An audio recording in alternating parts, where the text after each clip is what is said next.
Hey guys, welcome back to the channel.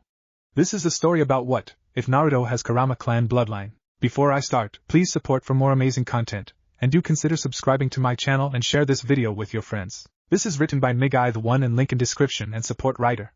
Let's start the video. Chapter 1, October 10th. A 6-year-old Uzumaki Naruto was running for his life. He was currently running from a mob of crazed villagers. It was the Kyuubi festival, the holiday for when the 4th Hokage, Namikaze Minato, defeated the nine-tailed demon fox 6 years ago. Naruto had a white and red fox mask on, running for his life. His red hair matched perfectly with the red markings on the mask, and his azure eyes contrasted with the red of his hair on the mask. The villagers had knives out ready to kill the so-called demon that had plagued the leaf for the past 6 years. Die, demon! One yelled. Shit, shit, shit, the young Uzumaki yelled in his mind. Naruto turned on an alley hoping he would be able to climb the pipe he would usually find on the side of the building to get to his crusty and run-down apartment. Unfortunately, Kami wasn't on his side this night, and he guessed that tonight would be the night they would catch him. Across the street, a young 6-year-old lavender-eyed girl watched as he ran into the alley concerned for his safety, as she saw the mob follow him into the darkness in the alley. As Naruto saw the wall that blocked his path to freedom, he turned around and his eyes widened. There had to be at least 20 of them. Worst of all, he could see shinobi among the crowd. Those people were the ones who were supposed to protect the people of the village. Those people should be protecting him from the ignorant civilians in front of him. This is for my brother demon, one of the Chunin yelled. Naruto didn't even have time to scream before he passed out. As Naruto opened his eyes, he saw that he was in a damp corridor. Hello? The 6-year-old asked no one in particular. Kit, said a deep yet calm voice, follow my voice. Naruto listened to where the voice was coming from and saw a light at one end of the corridor. He followed the voice and went towards the light at the end of the corridor. As he got out of the light, he realized he was in a giant sewer. He looked to the other end and saw a giant cage about the size of the Hokage mountain. Kit, look up, a chuckling voice said. As Naruto looked up, he saw a toothy smile and a pair of red slitted eyes. As the figure came closer, Naruto could make out the shape of a giant nine-tailed fox. Aryuth the KK exclaimed Naruto. Not Kid, I'm the Easter Bunny. Of course I'm Kyuubi, the obviously annoyed fox said. Sorry, said the redhead solemnly. Naruto then realized the extent of where he was and what he was in front of. Wait, where am I and how are you here? Yondaime killed you. Well, first off, we're in the seal on your gut, a soft voice said behind Naruto. As Naruto heard the voice, he turned around and felt a gentle hand ruffle his head. He looked and saw the same azure eyes that he had and the same spiky hair that he had, but this man's was gold. Why Yondaime? Naruto asked. What? Don't even know the name of your old man? The deceased Hokage asked. It's Namikaze Minato, kid. Naruto's eyes widened and they started tearing up. Dad? Naruto hugged Minato and cried into his shirt. Minato hugged the crying boy with a smile on his face. Naruto, we need to talk. It's about your heritage and your bloodlines you've inherited. The bloodlines? I have those. What, you think your mom was just a civilian? I have a dormant Kekkei Genkai as well. Of course that means I wasn't able to activate it. But you already have, and you've activated the dormant bloodlines on your mother's side as well. What do you mean I've activated my bloodlines? I don't feel any different, although I do feel a little heavier. Naruto replied. That's the first of 3 that you will activate. What is it? It is a bloodline that some Uzumaki shared with a clan in Kirigakure known as Shikatsumiyaku. You are able to use your bones as weapons, and many of those who used it in the Uzumaki clan were as good at Kenjutsu as their clansmen who never activated the Kekkei Genkai. Wow. Do you think I can get that good, Dad? Well, it is in your blood. And what about the other 2? Well, the second also comes from the Uzumaki as well. It amplifies your chakra nature to its highest ability. I believe yours is wind and fire. Wind coming from me, and fire, your mother the Red Death. She didn't activate either Kekkei Genkai, but she did have special chakra that she could make chains out of. Your wind chakra will be as strong as a tornado, and your fire will be as hot as the sun, so it will be black just like the Amaterasu of the Uchiha clan. Wow. I didn't know I was so cool, said Naruto. So what's the third one? Your third bloodline comes from your great-grandmother. She belonged to a clan from the Warring States period. It has remained dormant until now, when you were able to activate it. That's cool, but what is it? Look down. As Naruto looked down into the water of the sewer below, his eyes widened. The scale of his eyes were blood red, his irises were black, and his pupils were a purple-red shape like a rectangle. What is this? That Naruto is the dojutsu of the Chinoite clan, the Ketsuryugen. So Bakon was a part of this clan? Yes, Naruto, she was. Wow, I need to start studying this stuff. Don't worry, you'll study the basic clans and bloodlines during the academy. Anyways, Naruto, my time is running short and I'll be leaving soon. No, I just met you, you can't leave already. I'm sorry, son, but I only put a fraction of my chakra in here in case of a last resort, and I needed to talk to you. I have a last request for you, Kyuubi. Please take care of my son, and look after him. As Minato said this, he removed the seal from the Kyuubi's cage and a wave of red chakra came out. Of course, Yondaime, anything for Kushina's kid. said the Kyuubi. How can I trust you? You attacked Konoha. You're the reason I get attacked. Naruto, listen to me. When the Kyuubi attacked Konoha, he was being controlled by the Sharingan. I need you to trust him, please. Alright, Dad, Naruto said. Very well, goodbye my son, Minato said as Naruto blacked out and went back to the real world. As Naruto came back, he started feeling the pain of the stabs and the punching of villagers. While he was being swarmed, the villagers on top of him would meet their fate and were stabbed by bones that came out of his back. Those who were still alive were met with the eyes of the Chinook and a dragon made of the pool of blood that Naruto had created. Blood Dragon Ascension. Naruto yelled. Those who were hit were either smashed into the wall or knocked out by the wave of the thick liquid hitting them. As Naruto's eyes changed back to the sad azure ones from before, he realized what he had done and started weeping. He started to hear soft footsteps coming towards him. The person had to be no older than him. He looked up and saw what must have been an angel. It was a girl, about his age, with short dark blue hair, pale skin, and lavender eyes. He couldn't stop the blush that crept onto his face. When the girl saw him, her eyes widened and she ran back towards the festival. Naruto looked down. It was always the same. A curious kid would come and see what happened and run away when they saw a bloodied-up kid. Naruto's eyes widened as he heard the same footsteps coming towards him. However, this time it was more frantic. The same girl came running towards him with a jug of water and a wooden box. She helped him drink the water, and the same blush reappeared on his face. Lady Hinata! A voice called. The now named Hinata looked back as she finished helping Naruto with the water, and put the wooden box down next to him. She got up and with a bow went back to where she was called. Naruto was astonished. Nobody had ever helped him, let alone a kid. He knew as soon as he heard her name that she was of Konoha royalty. He remembered a big clan in Konoha with lavender eyes and a dojutsu like him. Right then he had a new goal along with becoming Hokage. He would protect his girl from the shadows, and protect her from anyone who wanted to hurt her. End. Chapter 2. 6 months later. Over the next few months after Naruto met Yondaime and the attack, he started to study seals and work on his kenjutsu, since they don't go over more complicated subjects until the last year of the academy. He was able to get scrolls on seals and kenjutsu, and was able to complete a low-level storage seal and a low-level explosive note. When practicing kenjutsu, he would use wooden swords because if people saw the demon brat swinging around bone swords, some people may jump to the conclusion. He studied his father's seals and his mother's kenjutsu style when he was able to get the keys to their estate. Flashback. Naruto had just been picked up by the Umbu and was currently sitting in the Hokage office with the third Hokage. Naruto, how are you feeling? I'm okay, Gigi. I just feel betrayed, since some of them were shinobi, and they should be protecting me, not trying to kill me. Don't worry, Naruto, the Umbu have already detained the shinobi and civilians who did this to you. Thanks, Gigi. But I want to talk to you about something personal, so can you send the Umbu out? If Sarutobi was surprised, he didn't show it, but just made a motion with his hand and the Umbu left. Thanks, Gigi. Now, Naruto said as he walked up to the picture of the Yondaime, got anything to say? Sarutobi was gobsmacked. How? Well, when those civilians attacked me, I blacked out and woke up in the Kyuubi seal where I met Dad and the Kyuubi. He told me that I unlocked 3 of the dormant bloodlines in my family. Oh, and he told me that Kyuubi wasn't responsible for the attack and was being controlled by the Sharingan. Are you sure we can trust it? Well, first of all, Kyuubi's a Hinata in it, and second, I would say yes, since the seal is open and he hasn't taken control. It's safe to say that once Sarutobi heard that the seal was open, he fainted. And he says he's not old. Naruto said with a sweat drop. It took 10 minutes for the old man to wake up from his state of shock. Hey, Gigi, at this rate you'll be handing the hat over to me in no time. I still have a few years left in me. And I'm glad that you're still dreaming about that. Huh, what do you mean? Why wouldn't that be my dream?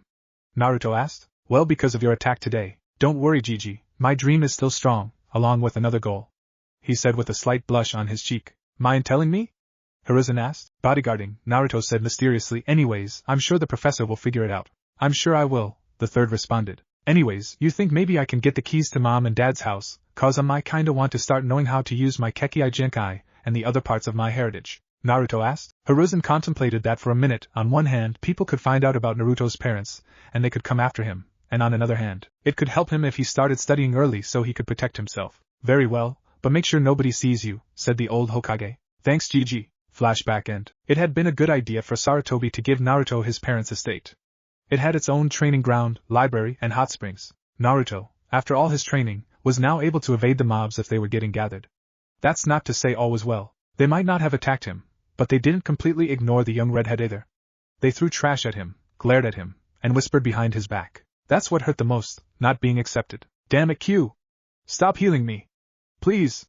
Naruto cried. Shut it, Gaki! I won't have you cutting yourself and letting you feel the pain! Yelled back the fox. Naruto had taken to harming himself just to let all the anger and sadness out of his system. Please let me feel the pain. I just need to let it out, said Naruto. Kit, listen to me, said the fox. I know it's hard, trust me, Believe it or not, but I've felt all the emotions you are feeling before. And trust me, this isn't the way. I'll think about it. That's all you need to do, Kit," said the QB. "I'm going out." 1 hour later, Naruto had made it to the nicer part of town and was passing by many of the clan compounds. When he made it to the Hyuga compound, he began to pick up negative emotion. That was one of the powers he got when he and the QB merged. He also got a higher sense and sight on par if not better than in Inuzuka's, and his iris now had the cat-like slick, with his pupil still being the azure from his dad. As he pinpointed where he found the negative emotion, he saw a man dressed in black with a sack on his back running away from the compound. He identified the chakra signature as Hinata, the girl who had helped him on his birthday. His eyes widened and he went after the man. The kidnapper sensed Naruto's chakra, and turns around to see a redhead no older than 7 glaring at him with malice in his eyes. "Go home, kid, and I'll leave you alive," the man said. It was then when he realized the color of his hair. "So, you're an Uzumaki, I guess the boss will want you as well." He saw the boy make hand signs for a jutsu. "Katon, go Kakyu no Jutsu." The man's lone eye widened as a black fireball came towards him with immense speed. He moved out of the way just in time to dodge the raging blue ball. "What the hell is that?" he thought. He dropped that sack that Hinata was in and decided to fight. "Fine kid, wanna fight? Let's fight." Raiden, Saitiki Suji no Jutsu. Lightning came out of the kidnapper's fingers and hit Naruto in the chest.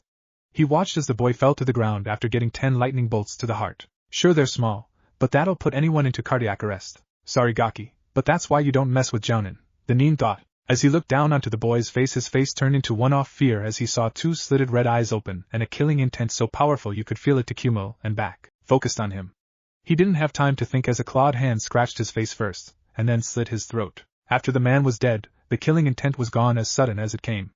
Naruto walked over to the sack with Hinata. He untied the rope and saw the face of the angel that had saved him from possible insanity. She was unconscious, probably from the high killing intent. He heard several pairs of frantic footsteps come his way, and he went to hide in the nearby trees. He was able to make out the conversation that came out. "Hayashi-sama? Who do you think did this?" asked a branch member. "I'm not sure, but it seems that whoever did this was a monster," Hayashi replied. "Now get my disappointment of a daughter back to the compound." Naruto clenched his fists. Was she supposed to fight and win against the Jounin? He may have done it, but that was only due to the QB, and the element of surprise that he had won.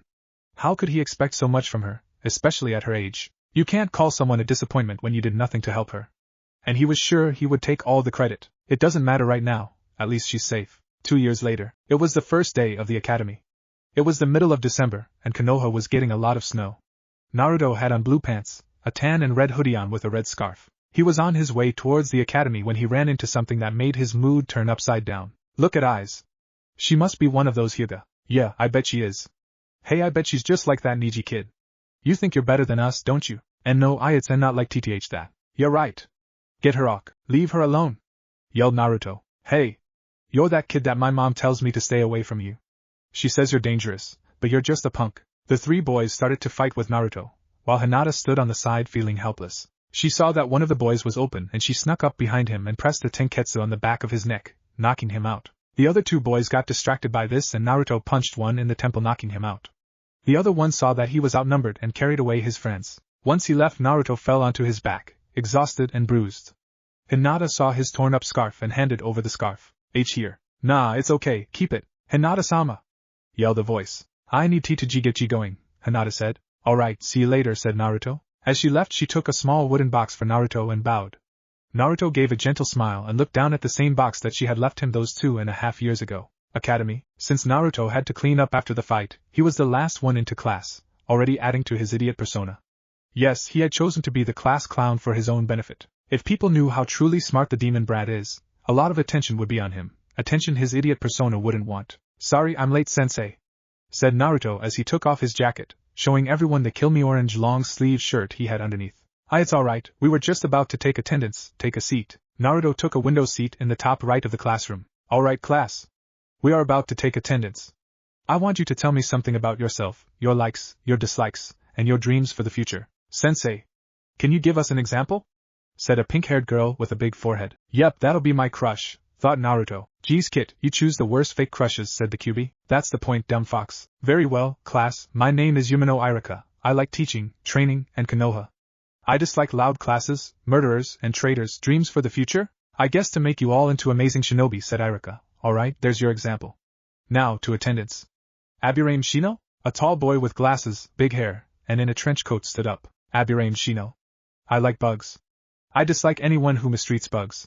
My dream is to be a good clan head, said Shino. Akamichi Choji? A big boned boy in a green jacket, blue pants, and swirls on his cheeks stood up. Hi Munch, my name is Akamichi Choji. I like munch food, my friends, and my family munch dash. I dislike people who call me fat, Choji said with sudden seriousness. And my dream is to be a good clan and make my family proud. Good. Haruno Sakura? The same pink-haired girl in a red dress stood up. Hi. I'm Haruno Sakura, I like my family and… She looks at a black-haired boy and squeals. I dislike traitors and perverts. And my dream is… Looks over to the same boy and squeals louder. Good. Hyuga Hinata. Hinata stood up. She was wearing a yellow and white jacket with blue pants. Hello? And my name I is Hyuga Hinata. I L like FF flowers and M medicine. I D dislike P people hurt others WW without R reason. My dream is to be a good clan head and get rid of the caged bird seal, she said. At the last part many people were surprised. Throughout her entire introduction she had stuttered. But when she announced her dream, she hadn't stuttered once. Good. Inuzuka Kiba? A brash boy with a black hoodie, gray pants, and red fangs on his cheeks stood up. My name is Inuzuka Kiba. I like my pack, dogs, and loyalty. I dislike anyone who makes fun of my pack or breaks my trust. My dream is to be a good clan head and the greatest hunter Nin. Kiba said. Good. Nara Shikamaru. A boy with a pineapple haircut and a lazy look on his face stood up. Yawn troublesome. I like watching clouds, sleeping, and playing shogi. I dislike anything troublesome or tedious. My dream is to be a good clan head and have an average family. Good. Uchiha Sasuke. At this many girls squealed and turned to him with hearts in their eyes. My name is Uchiha Sasuke. I like my family. I dislike traitors. My dream is to surpass my brother. Good. Uzumaki Naruto? Hey, my name is Uzumaki Naruto. I like Gigi, Ichiraku Gigi, I am Nichin, and the one who saved me from insanity. I dislike traitors and abusers. My dream is to be the greatest Hokage. Naruto exclaimed. The class just stared. Ha! I know you, said Kiba. Mom told me to be nice to you since you don't have anyone. But hell.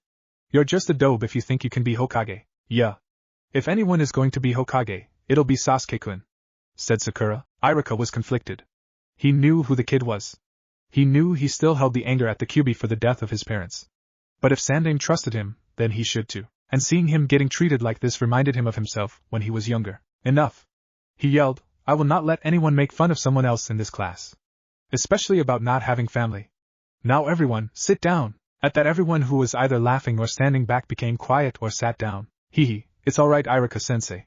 I'll just have to become stronger, Naruto said with a fake smile. Iruka frowned. He had used that same smile.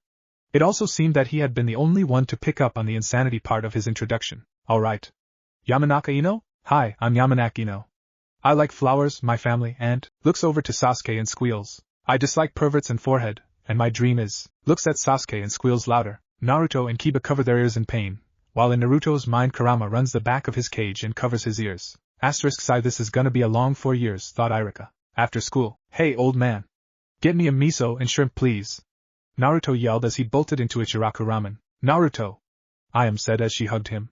How was your first day? It was good I guess. We just introduced ourselves and went over some of the clan symbols of Konoha. Oh okay. Well? Ayam asked with a sly smirk. Well what? I think she's asking if that girl of yours is in your class. Tucci said. Shut up. I told you already it's not like that. Naruto said with a blush on his face. He did love them like a family, but when they teased them about Hinata he couldn't help but be annoyed. Yes, he had told them about Hinata. In fact, the third knew about her too. Of course, he had figured it out after a few months of looking at his crystal ball. Naruto had told the Ichirakus himself after slipping up. He wondered if this was what having was like. I know, but it's so cute. Ayam squealed. Nei-chan stop. Naruto said flushed. Leave the boy alone Ayam. Tucci sigh. Alright, a miso and shrimp ramen for our favorite customer. Thanks for the food, Naruto said as he started to eat. So how's training going my boy? Asked Tucci. It's fine. I finally completed the Phoenix Flower, and the great breakthrough. I'm trying to work on my Kenjutsu and Genjutsu right now. Kenjutsu is going well but I'm having a hard time with Genjutsu. Seriously, even with my Ketsuryugen, the lowest I can do is a B rank, and I can barely dispel my own let alone others. Well hopefully you can get the hang of it soon. Ayam said. Yeah hopefully. Naruto said. Yendi, Chapter 3, 4 years later. The next 4 years went by like a breeze. In those 4 years Naruto had become second tallest in the class, tied with Sasuke and behind Shino who was the tallest. He had grown his hair out so that it was now shoulder length, and he kept in a ponytail. The entire time Naruto had kept up his idiot persona. However, there was one class where he would always pay attention and show off his knowledge. Hokage history. That was the only thing he would deliberately do well in. Everything else he would be doing bad in, spars, tests, and other classes. His teachers would comment on this, and he would reply that he needed to know about his predecessors. However, not all good things came with the 4 years in age. As the kids got older, they got more interested in the opposite gender. Of course, the girls in the class started young. The boys who showed this most would be Kiba and Sasuke. They would show their interest in the same girl. This made Naruto furious because of their forcefulness. Not only would they push themselves against her, but it wasn't any girl. It was Hinata. He saw how uncomfortable she was, so at any chance he got, he would cause a scene to distract or stall them until Iruka-sensei came back or yelled at the class to sit down. He also wasn't so dense that he didn't notice her feelings. He would love to return them, but he knew the problems he caused, and he was meant to protect her. Day before graduation exams. Naruto! Get back here! Said Tiger. Ha ha! Baka! You can't even catch a 12-year-old. Gigi should reassign you to Genin. Yelled Naruto as he disappeared in the wind. Where'd he go to? Yelled Cat as they ran by a fence. As soon as they got out of sight, Naruto dropped the tarp he held against the fence. Hee. Damn ANBU. Naruto! Yelled Iruka. Huh! What are you doing here, Iruka-sensei? You should be in class. No! You should be in class. Iruka said as he grabbed Naruto's ear. Ow ow ow ow. Did you get that from Enko-nichin-ji's academy? Alright. Since Naruto skipped class, you all be going over the Henji no Jutsu. Ah, hee. Nice going, Kit, said the fox. Shut up, Kurama, said Naruto. Kurama had given Naruto his name a few weeks after beginning the academy. Tayuto Naruto. Huh? Asked Naruto. You're up, Iruka. Okay, said Naruto with a smirk. Henge. When the smoke cleared, Iruka saw a girl version of his blonde student, but smoke was blocking the more explicit areas. Iruka and his assistant, Mizuki, flew black from the nosebleed. Haha. That was my Orochimaru no Jutsu. Enough games. 2 hours later. Alright. Class dismissed. As Naruto left the academy, he went into hiding to activate his jutsu. He made a hand seal, and the wind around him became sharp, and his weight decreased. As he went back to his parents' house, all the civilians saw was a red and orange blur, and a strong wind. As Naruto walked into his parents' estate, he got the memories of his clones while he was at the academy. Alright, flashtags are done nice. I was finally able to get the bones poking out of my knuckles. Cloth healing seal is completed. That's good progress on that jutsu is coming nicely. Damn. Still no progress on Hiraishin. Dad really is a genius. Wherever the original notes are, he's lucky to have found them. Kit, come in the seal. There's something I want to give you, said Kurama. Alright, seal. So what was it that you wanted to give me?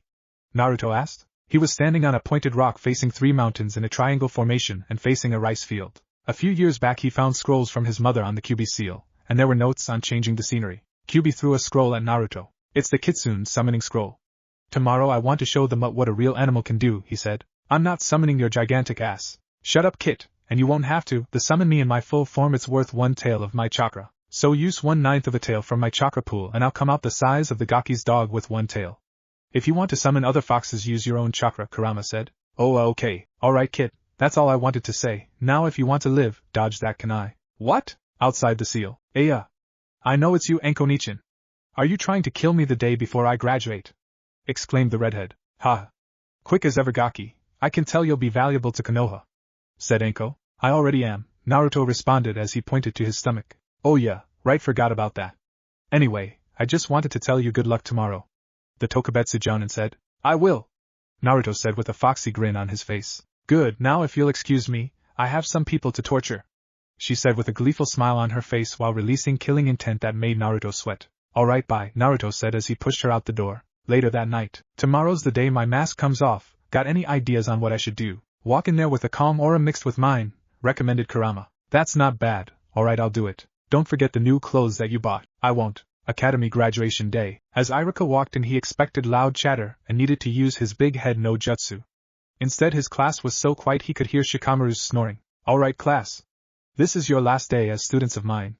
I wanted to say that once you become Genin of Konoha, your lives will never be the same. You will be taking missions that will take you out of the village, and on these missions there is a possibility you will have to take a life. Doing this does not mean you are a bad person. Instead, think about doing it for the greater good of your village and your clients. So without further ado, let's get to attendance. Aburame Shino? Here. Akamichi Choji? Here. Hareno Sakura? Here. Hyuga Hinata? H. Here. Inuzuka Kiba? Here. Nara Shikamaru? Troublesome? Here. Uchiha Sasuke? HN. Yamanaka Ino? Here. Uzumaki Naruto? Uzumaki Naruto? Haha, looks like the dope fails. Said a triumphant Sasuke. Oi, look up. The class looked up and their eyes widened. They saw They saw one Uzumaki Naruto standing on the ceiling. He was wearing a black long-sleeve shirt along with black umbu pants. He had a red unzipped hoodie with black flames on the bottom and sleeves. The hoodie ended where the bottom of his ribs would be, and the hood was black, with the sleeves being long enough to go past his hands. He had on fingerless gloves with metal plates on the back and black ninja sandals. On the top, or should I say bottom, of his head was an Akamaru-sized orange one-tailed fox. Here, Iruka-sensei. I knew he was hiding something, thought Iruka and a pineapple-haired boy at the same time. Naruto! Stop trying to act cool like Sasuke Kyuin! Yelled the pink-haired banshee. Haruno, shut up, said Uzumaki. It was then that everyone noticed his aura. It was calm, but also held something else they couldn't pinpoint. They couldn't tell if it was malice, spore, or glee. They decided to keep their mouths shut for now. Dobe, how are doing that? I demand you tell me and teach me, said Sasuke as he looked up to the redhead. No, was Naruto's simple response. He dropped down in between the row where Kiba and Sasuke were sitting and where Hinata was sitting, stopping them from gazing at her. The shy Hyuga let out a sigh of relief while Kiba growled and Sasuke glared. Alright class, that's enough. If you want to become genin we have to get to the examination.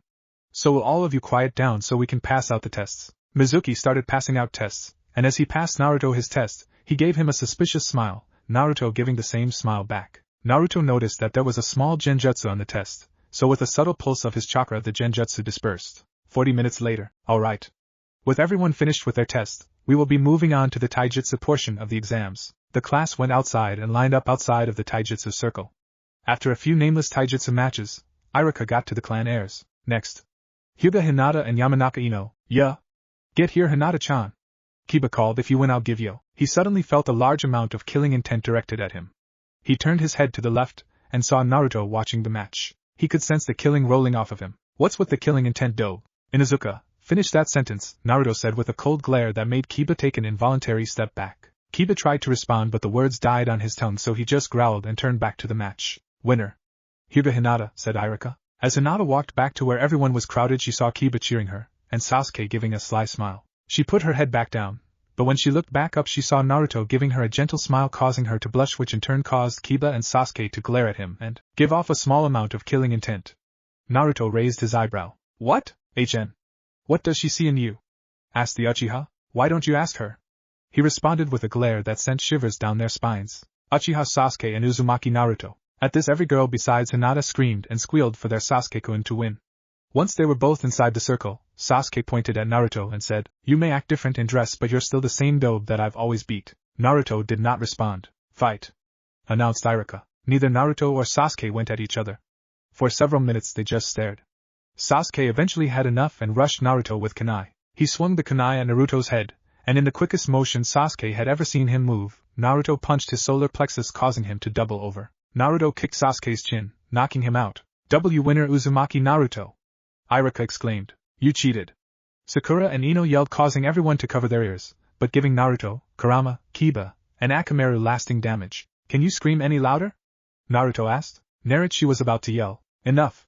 Get back to your class so we can get to your ninjutsu, screamed Iruka. Classroom. Alright class, for this part of the exam you were performing the 3 basic academy jutsu. These are the Henji no Jutsu, Kawarimi no Jutsu, and Bunshin no Jutsu. Shit. The least I can do is 2. And that takes a lot of control. Sucks to be you kid, I love my life. I can just sleep all day, Kurama said from the top of his head. Everybody had passed the ninjutsu test, and it was Naruto's turn to take the test. Alright Naruto, please perform the 3 basic jutsu, said Iruka. Naruto performed both the Henji and the Kawarimi no Jutsu perfectly. Alright. Just Foku wait. What is this? Someone is messing with my chakra wait. This is Mizuki's what are you up to? Naruto decided to fail just to see what Mizuki would do to him if he was his idiotic self. Yes, it was a risk, but rather safe than sorry. And with that Naruto created a dead-looking Bunshin. Sai, I don't get it Naruto, you're able to do the other jutsus easily, so why can't you do this one? Asked Iruka. Sorry Iruka-sensei. You know I've never been good at any Bunshins. I'll just have to try next year. Naruto left the classroom with a contemplative look on his face. When he got outside he saw everyone in the class with their parents. Everyone but one. He saw that Hinata left by herself, and he thought hard about walking with her but ultimately decided not to, scared of what will happen to her if she was seen with him. Naruto turned around and saw Mizuki and his eyes narrowed. What is it sensei? You seem pretty bummed out about failing, so I'll let you in on a secret. Naruto decided to play his part and act his part. A secret? He asked with a tinge of hope in his voice. Yes. There is a second test for those who may be promising, but also failed. And I was nominated? Naruto asked gleefully. Inside his mind Mizuki was smiling. Same old Naruto. Gullible as always. Yes you were. What you have to do is steal a big scroll from the Hokage's office and learn one jutsu from it. Alright. I'll do it, sensei. Good, I have no doubt you'll do it. Hokage's office. Naruto? Hey old man. So basically Mizuki-sensei said there was a second test to steal the giant scroll over there and learn one jutsu from it. And it's really obvious it's a trap, so I'm gonna take it for a bit to catch him. So sorry about this. Naruto said as he performed Oiroku no Jutsu and took the scroll. Meeting point. Alright. He said to learn one jutsu from the scroll? Might as well get to work, thought Naruto. Alright Kagebunshin, well I already know that but I'll just show him that one. I'll just see what else there is and if there's one worth copying down I will. Naruto looked through the scroll until he came upon two jutsu. Alright. Exploding Kagebunshin and... No way. This is the original notes of the Hiraishin. This is how Dad did it. Thank you Mizuki. 2 hours later. There you are Naruto. Huh. Oh hey Iruka-sensei, said the redhead. What are you doing stealing the scroll? Are you insane? The irate Chunin questioned. No time to explain but I think Mizuki will be here soon. Naruto answered. Nice one Naruto. Mizuki yelled as a volley of kunai and shuriken came at the two oblivious ninja. Naruto look out.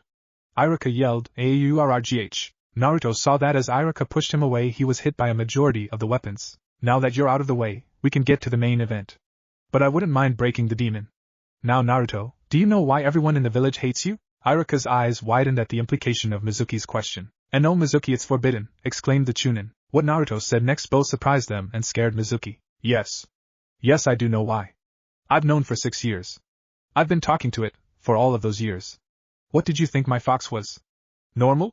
You should know I'm anything but normal. And Mizuki, now that you've hurt my Nizan, you're dead, Naruto said in a dark voice. Fine demon, we'll see what you can do, yelled the white-haired man. He threw his Fuma Shuriken at Naruto, and just as it was about to hit him, Naruto made hand signs and yelled out a jutsu he had never heard. This Mizuki is my first original jutsu. Shikuten, Tatsumaki no Ana. Scorch release, tornado flame, A/N. Imagine Obito's blast flame wild dance but it coming from the mouth of the castor. Mizuki's eyes widened as a spiraling tornado filled with black flames came rushing at him. He put his arms in an X formation to block the flames. Aelworth. What is this? I can't put it out. That's just one of 3 of my bloodlines. The only thing that can put it out is my blood. Naruto said coldly. You damn demon. Put this out now. Alright, you asked for it. Naruto said. Mizuki and Iruka's eyes popped out of their sockets as Naruto's eyes changed to a dojutsu they've never seen before. Naruto took a sealing scroll from his kunai pouch. As soon as he released it a giant pool of blood formed at his feet. Naruto lifted his hand and said, Chi no Hitsuji, blood coffin. Blood wrapped around Mizuki's body so that only his face was visible.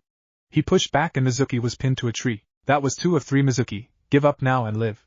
If I show you my 3rd bloodline I guarantee death, Naruto warned. I'll never relent to you demon. Fine. It's your death. Mizuki's face turned to one of horror as he saw 2 bone swords come out of Naruto's body, wielded by the boy. Naruto ran at Mizuki and stabbed both into his shoulders, causing him to go unconscious from the blood loss. Are you okay Iruka-sensei? Naruto asked as the blood went back into the seal. And Naruto how? The amazed Chunin asked. Bloodlines and practice. Also I just remembered that I didn't even get to show him Kagebunshin. Why you learned Kagebunshin? Hihiya. But I learned them like 2 years ago. Why didn't you do them at graduation? Well I was about to but Mizuki was messing with my chakra so I decided to just create a dead clone to see what he was planning. I took that risk and that's how we ended up here. So you can really do them? Yep, said Naruto as he created 1,000 shadow clones. Iruka's eyes widened and his jaw hit the floor. There's got to be 1,000 here. Yeah but it takes a bunch of chakra. But I have that chakra so I'm okay. Iruka smiled. Naruto, close your eyes please. Okay. Naruto felt something wrap around his neck. Okay, open them. As Naruto looked at Iruka he saw that his forehead was bare of his Konoha headband. He looked down and saw it strapped around his neck. Sorry. Couldn't fit around your head with your ponytail.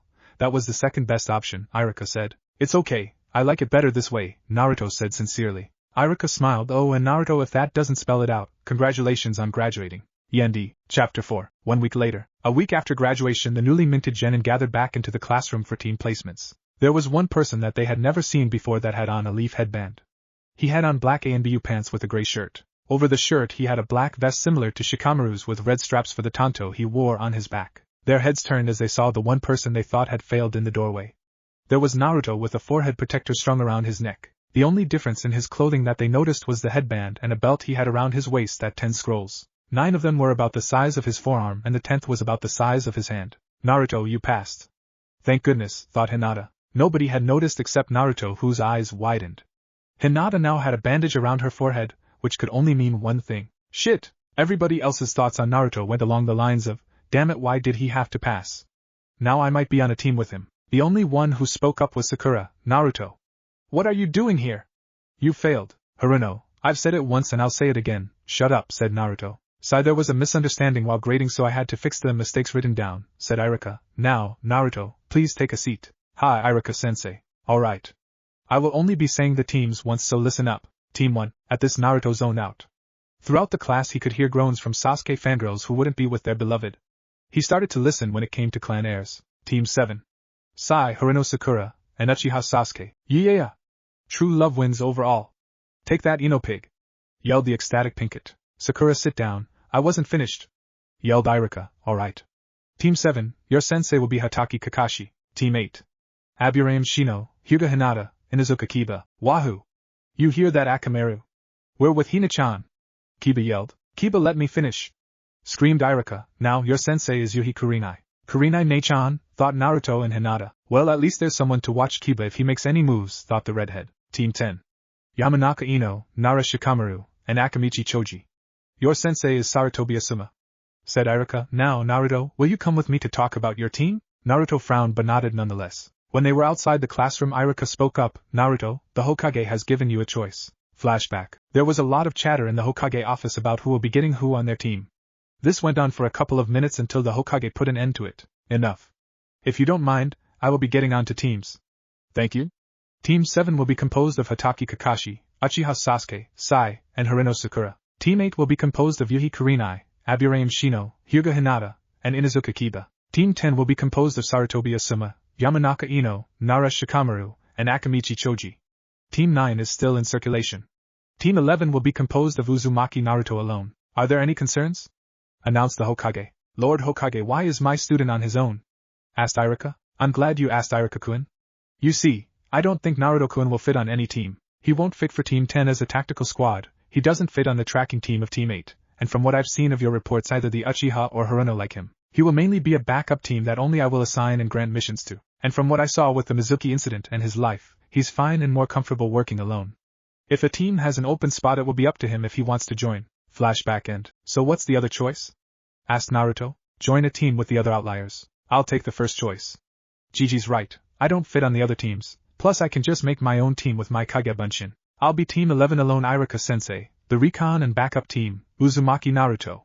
Said Naruto. Alright Naruto, let's go announce this, said Iruka. When they got back into class, Naruto took the same seat he took a week earlier, causing both Kiba and Sasuke to glare at him. The class slowly started to disperse as more and more teams left. The last 3 teams and Naruto's heads lifted at the next 2 jounin. A burly and tall man with a cigar came in with a red-eyed, black-haired woman with a blouse that looked like it was made of bandages with one red sleeve. Team 8? Yuhi Kurenai. Team 10?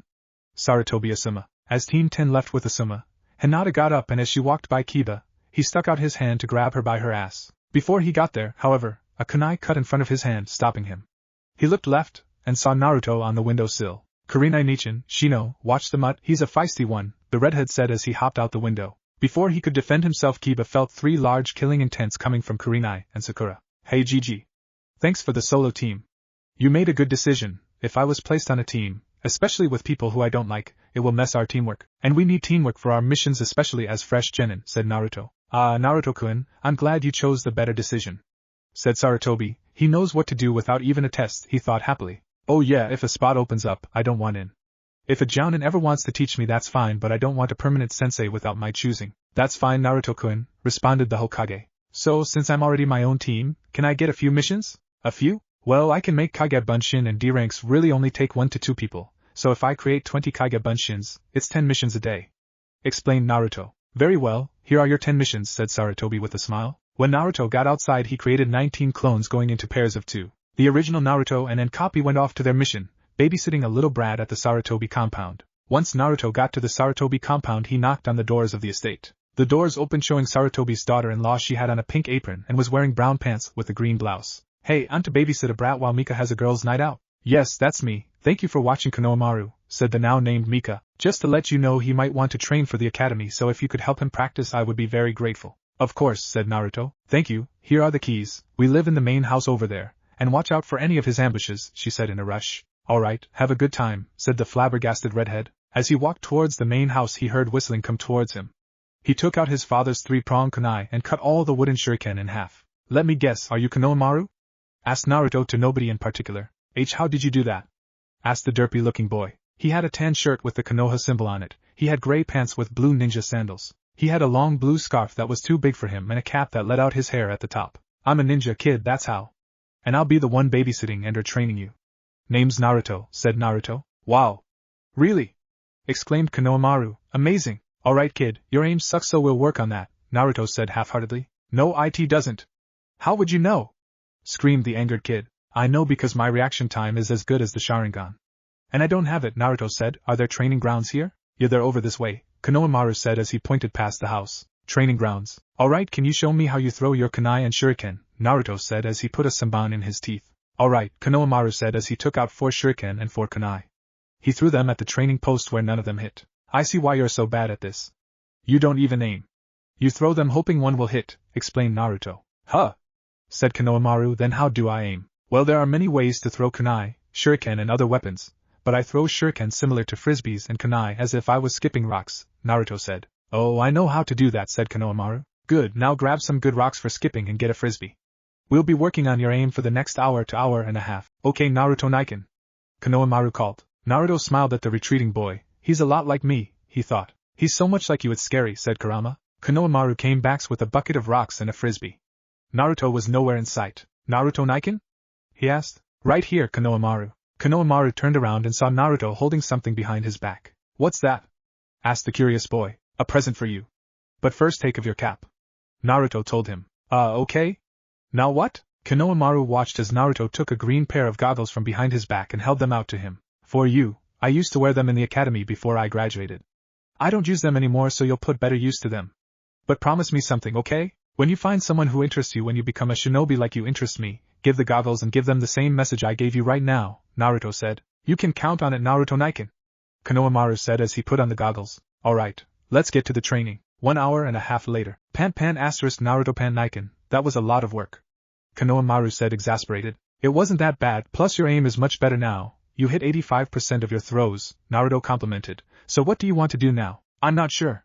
Ebisu-sensei usually shows up around now, said the Sarutobi. Oh, hey Konohamaru? Yeah? What's your dream? To be Hokage. Konohamaru yelled. That's ironic, said Naruto as Kurama nodded. How, why? 'Cause that's my dream as well, said the Uzumaki. Why is it yours? Konohamaru's face fell at this. Gramps named me after the village, Konoha, but all people call me honorable grandson. That's why I want to become Hokage, so they can finally see me and not just the Hokage's grandson, he explained. Konohamaru, I'm going to be blunt, that's not a great reason to become Hokage. My reason is to protect the people most precious to me, and even if it treats me badly, the village as well. I learned that over 6 years ago. It used to be to get the villagers' recognition, but I know that will take a very long time. I learned this after a talk with Gigi. Naruto said. Gigi? Asked Konohamaru. The third is like a grandfather to me, you know, explained Naruto. He's always there when I need him. Konohamaru now had a whole new outlook on becoming the Hokage. He looked at his grandfather's face in the Hokage mountain. Don't worry, Gigi. When I become Hokage, I'll protect this village and my precious people just like you. Honorable grandson, yelled a dopey-sounding voice. Naruto looked over to see a man with blue ninja clothes, glasses, and a leaf forehead protector worn as a headband. Who are you? Asked the redhead. That's who Lord Third sent to babysit his precious grandson, thought the man. I am Ebisu, the honorable grandson's personal tutor. You let him call you that? Said Naruto as he frowned at Konohamaru. He keeps insisting on calling me that, Konohamaru replied looking at the floor. And you, if you were his personal tutor, why is his weapon aimed so bad? I taught him for an hour and a half and he was hitting the targets by 70% more from when we started, Naruto scolded. You do not have the right to talk to me, an elite, that way, said Ebisu dignantly. I call M and talk to M how I see M. And you, said Naruto as he looked Ebisu up and down, are a closet pervert that tries to use shortcuts. Ebisu face planted as he heard the last part. However, Konohamaru's eyes widened. You knew he used shortcuts just by looking at him. Wow, boss, you're so cool. Konohamaru exclaimed. Yeah, it's pretty easy, I knew just by the way he holds himself. Said Naruto, listen Ebisu, or whatever your name is, right now I'm watching the brat, and it's a mission and I'm glad I got so either leave so I can continue to enjoy it, or do something that allows you to stay. Fine, said Ebisu, getting up still having a slight blush on his face, this will impress you for sure. Kage Bunshin no Jutsu. As Ebisu said this 20 clones popped up beside him. Wow. Can I learn that? Konohamaru asked excitedly. Of course. Under my teaching you can learn anything, yelled Ebisu. Are you trying to kill him? You need Jounin level chakra to pull that off. And is that supposed to impress me? Naruto asked. Tajikage Bunshin no Jutsu. As soon as he said that 200 clones popped into the training ground. Ebisu and Konohamaru were stunned. How? Asked Ebisu. That's a secret, said Naruto. Now, I'll be watching Konohamaru until Mikasan gets back. I have about another 3 to 4 hours, so if you could be on your way that would be much appreciated. Ebisu and his 20 clones walked out of the compound still shocked at the 200 clones. 1 week later, D ranks were no longer a problem because of Naruto and his Kage Bunshins. He had gotten over 70 done in the past week alone. He had done nearly 10x the amount that most genin teams had. This of course did not sit well with the emo Uchiha who had seen too many Narutos around the village. His genin team had nearly failed their test, and they had only been working on teamwork exercises and only done 5 missions. Hokage's office. Hokage-sama, I think we deserve a C-rank mission, said Sasuke. Yeah. Sasuke-kun should get a C-rank. What's the point of useless chores anyway? Screamed Sakura. Sai just stood there while Kakashi was off in his own little world with his Aika. Kakashi, do you think your team can handle a C-rank? Asked the Hokage. Kakashi analyzed his team for a bit, and then nodded. Hi, Hokage-sama. I feel they're ready. Sasuke and Sai are high genin to low chunin level and Sakura is about mid genin level. I think they can do an escort mission. The Hokage nodded. Very well. You will be escorting Tsunade to Nami no Kuni so that he can build his bridge. He looked at the door and said, You can come in now, Tsunade-san. Team 7 looked to the door and saw a scruffy-looking old man. He had on a brown shirt and green shorts. He had a bottle which was filled with sake and they could tell he was drunk. Next to him was someone they weren't expecting. Dobe? Get out of here, we're in an official meeting here, can't you see? Said Sasuke. Like a care what you say, said Naruto as he passed Team 7. Don't talk to Sasuke-kun like that.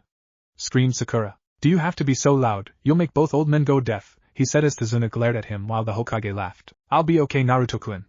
Anyways, are you here to turn in your missions? Asked Sarutobi. Hi, Hokage-sama.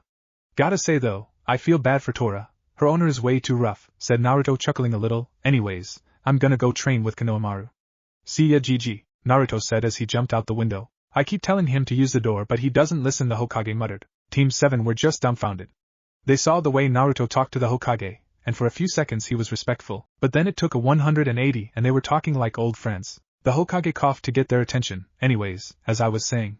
Please escort Tsunade-san to Nami no Kuni. Wait, this is my team? A bunch of kids? Asked Tsunade. Don't worry, Tsunade-san, my team is very capable. And if anything goes wrong, I'm a Jounin. Said Kakashi. Alright team, this mission might take a while, so pack for 2 weeks. 1 day later, Naruto was walking through the streets when he saw someone he hadn't seen since team selection. He looked around and saw the coast was clear. Hey Hinata! He greeted as he ran up to the depressed-looking girl. What's wrong? He asked as he saw her grim look. It's nothing and Naruto-kun, said Hinata. I can tell something's wrong, you don't have to keep it to yourself, you know? Said Naruto. Hinata's eyes filled with tears and she turned to him so that only he could see her face. She unraveled the bandages around her forehead as she started to cry. Naruto's eyes widened and he clenched his fists. On Hinata's forehead was the bane of the cadet branch of the Hyuga clan, Caged Bird Seal. Hinata, said Naruto. My father saw that Sakura-san WW was the Keikunoichi of the Y-year and said that if IWW wasn't able to do be better than a C civilian be born. G-girl IW wasn't G goody enough to be H-heiress. So he put the C Caged B Bird S seal on me the D-day after the G graduation exams. She explained sadly. Naruto was speechless. How could they do that to their own family? The two looked up as they heard a messenger hawk above them. Naruto held out his hand and opened the scroll. Sorry Hinata-chan, I'm needed in the Hokage's office. But get better, okay, it'll all get better in time, he said as he gave her a gentle smile. She nodded and then blushed as she realized the chan suffix he added on to her name. She looked at his retreating figure, and her mood dropped once more. She felt around her pocket, and found the metal piece she had been using for the past few years. I don't know if it will, Naruto-kun, she thought sadly. Hokage's office. Naruto was still in a bad mood when he got to the Hokage's office. Sarutobi noticed and asked, Is something the matter, Naruto-kun? It's nothing, Gigi, the obviously irritated boy said. Sarutobi nodded and didn't question any further. Anyways, what I brought you here for, do you remember the mission I sent Team 7 on yesterday? Hi, replied Naruto. Well, they ran into some, complications and the C rank is now being bumped up to high B to low A.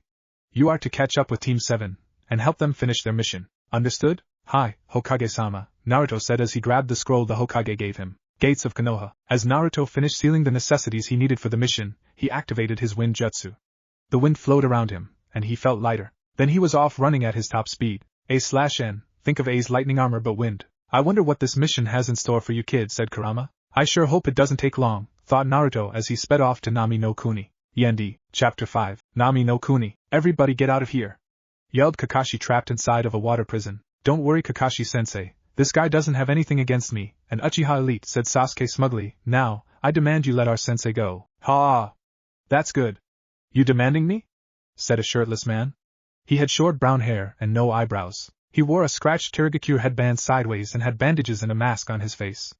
On his back was a sword that looked like a giant butcher's knife. This man's name was Momochi Zabuza, the demon of the hidden mist. He created a water clone to hold back the obviously green genin. Shit, thought Kakashi. Zabuza! They're just kids. Leave them out of this. He begged. Kids? So what? I'm guessing you knew what I did at the Kiri graduation exams. After all, it's in the bingo book, said Zabuza. What graduation exams? Asked Sasuke. 10 years ago the then-called Blood Mist Village had to change their genin graduation exams because one kid killed all 100 attendees, said Kakashi. The genin all looked to Zabuza, who they were guessing had a gleeful smile on his face. Kids who grew up together, having to face each other to the death. Killing them was such a joy. The blood everywhere, how I wish I could do it again, yelled Zabuza maniacally. Blood? It is such a nice color. Is it not? Red? Seeing it at such a young age and being the one who caused it. I know that feeling, said a voice none of the 5 shinobi there recognized. Zabuza turned around and saw a kid the same age as the genin team with a leaf headband. He had red hair that was in a ponytail. The best part was he was alone. And you are? Asked the missing nin. Sorry, Uzumaki Naruto, said Naruto. That's the backup Saname-sama sent, thought Kakashi. Uzumaki, huh? I thought they were wiped out, thought Zabuza. Suddenly everyone's eyes widened. The air around Naruto started to lift, making it look like he had an armor of wind around him. Like my wind armor? Asked Naruto. Made it myself. Naruto rushed at Zabuza with blinding speeds, and before Zabuza could blink he felt a fist connect to his stomach, and he flew back, causing Kakashi to be freed. Thanks, said the grateful Jounin. No problem, replied Naruto. Zabuza got up and made hand signs. Kirigakure no jutsu, he said, and the mist got thicker tenfold. Shit. My senses are all messed up, said Naruto. Kakashi, I'm calling out a friend of mine. Kuchios no jutsu, he added. Kakashi's eyes widened as a two-tailed fox about the size of a husky appeared next to him. Kion, I need you to find someone, said Naruto as he held out his hand. Sniff blood, sniff dash, a bit leathery, sniff dash, and smells wet and sweaty. Okay, he's 12 o'clock. Kakashi's eyes widened. The others, Sasuke, Sakura, and Sai, were in a triangle formation around Tsunade. They felt someone appear in between them. Shit, thought Tsunade. Zabuza started to swing his butcher's knife until he was kicked in the face by Naruto. Zabuza turned into water and appeared behind Naruto. He again swung his sword until Kakashi appeared, making hand signs. Suetun, Daibakufu no Jutsu, Kakashi yelled. Zabuza was blown away into a tree, causing him to become disconcerted. Surprising everyone, Naruto rushed at Zabuza and took bones that had popped from his back and turned them into swords. Zabuza stood up, and just as Naruto got near him, 2 Senbon came flying from the trees, hitting Zabuza in the neck, knocking him out. A masked ninja appeared before the others. Thank you for the assist in taking down Zabuza. I have been hunting him for quite a while, said the masked ninja. So then you are a Kiri hunter nin? Asked Kakashi. Hi, replied the hunter nin. As the ninja was about to pick up the body, Naruto asked, don't hunter nins destroy the body on the spot? The masked ninja tensed, and before anyone could do anything he disappeared in a water shunshin. Shit, said Naruto. The redhead dropped his bone swords and they disintegrated shortly after, and his clothes where they had been punctured were healed to how they were before. Are you okay, Kakashi-sensei? He asked. Yeah, I just need a bit of rest. I overexerted myself, the Jounin stated as he slumped to the ground, conscious but unable to move his body. Dobe, how did you do that? I demand you to teach me, said Sasuke. Do what? Asked Naruto. Don't play stupid, Naruto Baka. You took bones out of your body. Teach it to Sasuke now, yelled Sakura. Sorry, can't. It's a bloodline, Naruto said as he created 3 shadow clones, one turning into a stretcher for Kakashi and the 2 other to carry him. You can't have a bloodline, you're an orphan, said Sasuke. Just cause I'm an orphan doesn't mean I don't have an inheritance, stated the annoyed genin. You can't have that kind of inheritance because just like you, your parents were probably losers, said Sakura smugly. They were probably some drunk Chunin who died to simple bandits on a simple escort mission. The air dropped significantly and Kakashi's eyes widened. He saw Naruto rush at Sakura and pull a bone blade from his body. Just before he could chop the girl's head clean from her neck, his arm was caught by Kakashi. This didn't stop Naruto though. His eyes changed from the slitted azure ones everybody always knew to the Ketsuryugen. He controlled the blood from his bone puncture to wrap around Sakura's neck, causing her to gasp for air. He lifted her up to eye level before speaking to her in a cold, hard voice. Listen here, Haruno, and listen well. You don't know who my parents are. I do. So don't go around talking about them as if you do. I know what your family is like. A bunch of high and mighty civilians who think they are better than everyone else. Just letting you know. You are not special. Know your place. You are the weakest of everyone here. I could have killed you had it not been for Kakashi-sensei. If you speak ill of my family again, not even Kakashi will stop me, he said as he dropped the frightened girl. This declaration shocked everyone for different reasons. For Kakashi it was that he knew his parents, for Sasuke it was that he showed another bloodline, for Sai it was that he thought that Naruto was a loud mouth from what Danzo had said, and for Tsunade it was how strong this kid was. Dobe, how do you have two Kekii Genkai? I demand you give your eyes to me so I can defeat my brother, said Sasuke demandingly once again. You sound so stupid, Uchiha. Listen to me. You will never get anything of mine. Work for yourself, said the irate Uzumaki. Enough, said Kakashi, we can't be getting into quarrels right now. First we need to complete this mission. Settle everything after. Also, Naruto, we need to talk when we get to Tsunade's. Naruto nodded. Tsunade's house. The group got to Tsunade's house only about 10 minutes after the heated conversation. Tsunami. I'm home. Tsunade called. Father, said a dark blue-haired woman. She looked at the 5 shinobi. Thank you for keeping my father safe. Of course, said Naruto. Is there somewhere I can put him down? He asked, pointing to Kakashi. Go past the dining room, take a left and he can use the farthest room, Tsunami said. Thank you. As Naruto closed the door to Kakashi's room he put up a barrier seal. So what did you want to talk to me about? The redhead asked. I want to talk to you about my connection to your parents, Kakashi said. Wait, what? What do you mean your connection? Asked Naruto. When I was placed on a genin team, my Jounin sensei was your father, Namake's Minato. Throughout my time with him I started to look at him as a father figure in my life since my father had been dead for several years. When your father was Hokage, he assigned me to ANBU so that he could help me cope with the loss of both of my teammates. When Kushina-sama, your mother, was pregnant with you, he had me watch over you. After your father and mother's death I was lost. I felt like I had lost everyone and for the next 8 years I stayed in ANBU, watching over you. For the past 4 years I have been failing genin teams. Team 7 is my first team, said Kakashi. Throughout the story Naruto had started, he didn't know when, or how, since it had been nearly 7 years since he cried last, but it just came out. You were watching over me that entire time? He said teary-eyed. Yes, I wish I could have taken you in, but I was 14 at the time, and my mental state wasn't the best for taking care of a baby. I wish I could have done more, but I didn't know how. I'm sore. Kakashi was cut off as he sat up and was wrapped in a hug by a crying Naruto. Thank you Hik K Kakashi needs an F for W watching over me, said Naruto. Of course. Otuto. Now stop crying or you'll be stuttering like that Hyuga girl you oh so heroically watch over, said Kakashi. Naruto could just hear the smirk in his voice, but he couldn't stop the tomato-red blush from covering his cheeks. Shut up Nizan, Kakashi just gave the boy an eye smile. That night, Kakashi-san. Naruto-san. Dinner's ready. Naruto came out with Kakashi on a crutch. They saw Team 7, Tsunade, Tsunami, and a boy around 8 years old at the table. Sure smells good, Naruto said happily. Itadakimasa, said everyone at the table. A few minutes after everyone started eating, the young boy spoke up. Why? Why do you keep fighting? It's useless. Gato will kill you as he did to the others who stood up to him, yelled the boy. Kid, we're shinobi. Everyone else who faced Gato wasn't on our level.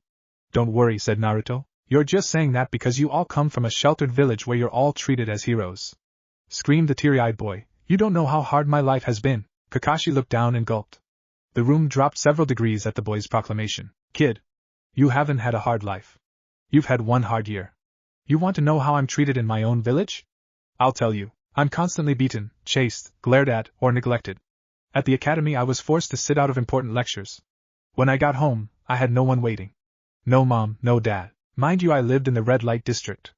Every time I got back my apartment was trashed by the people who hated me, which was everyone except a select few. If I fought back I was punished by the council because the demon brat hurt the people who beat me.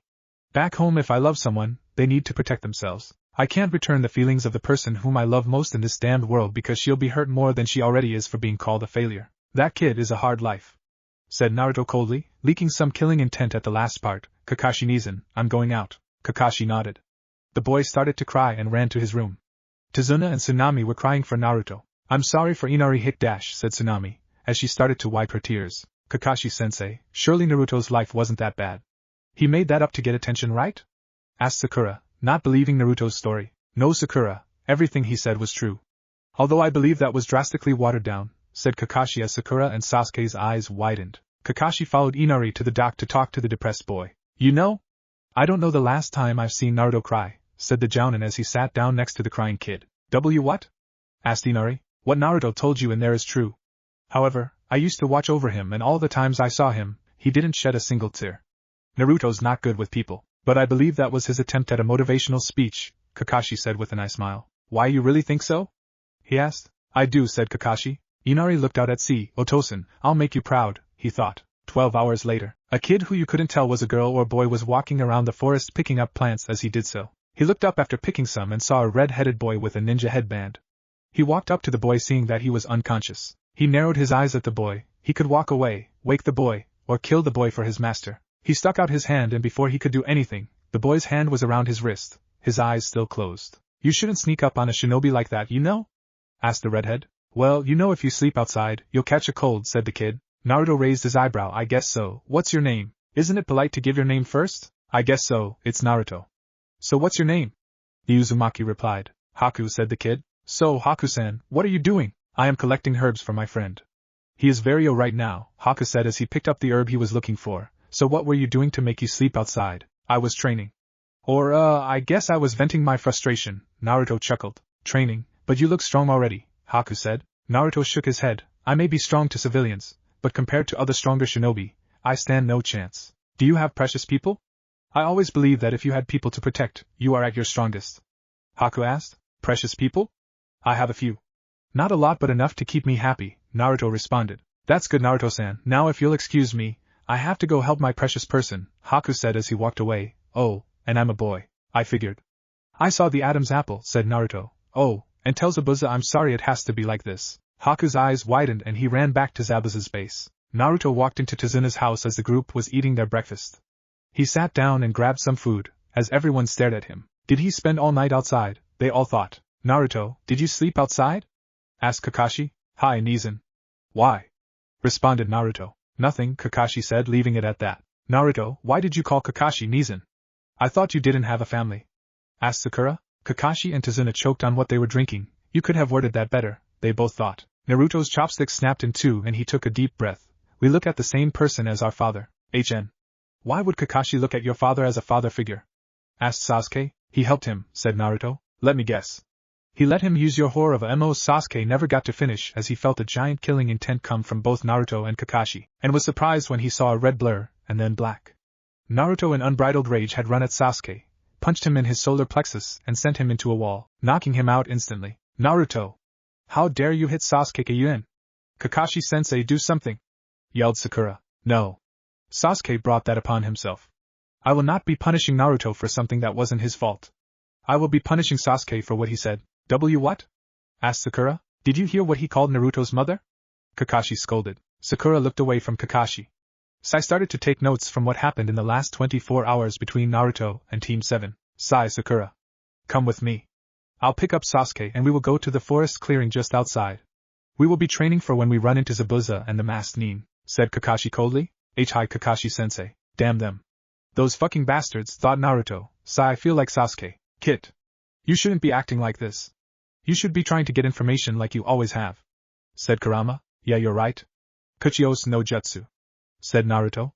As the smoke cleared, a small Akamaru-sized black one-tailed fox appeared. Kagome, I want you to look around this place for anyone suspicious.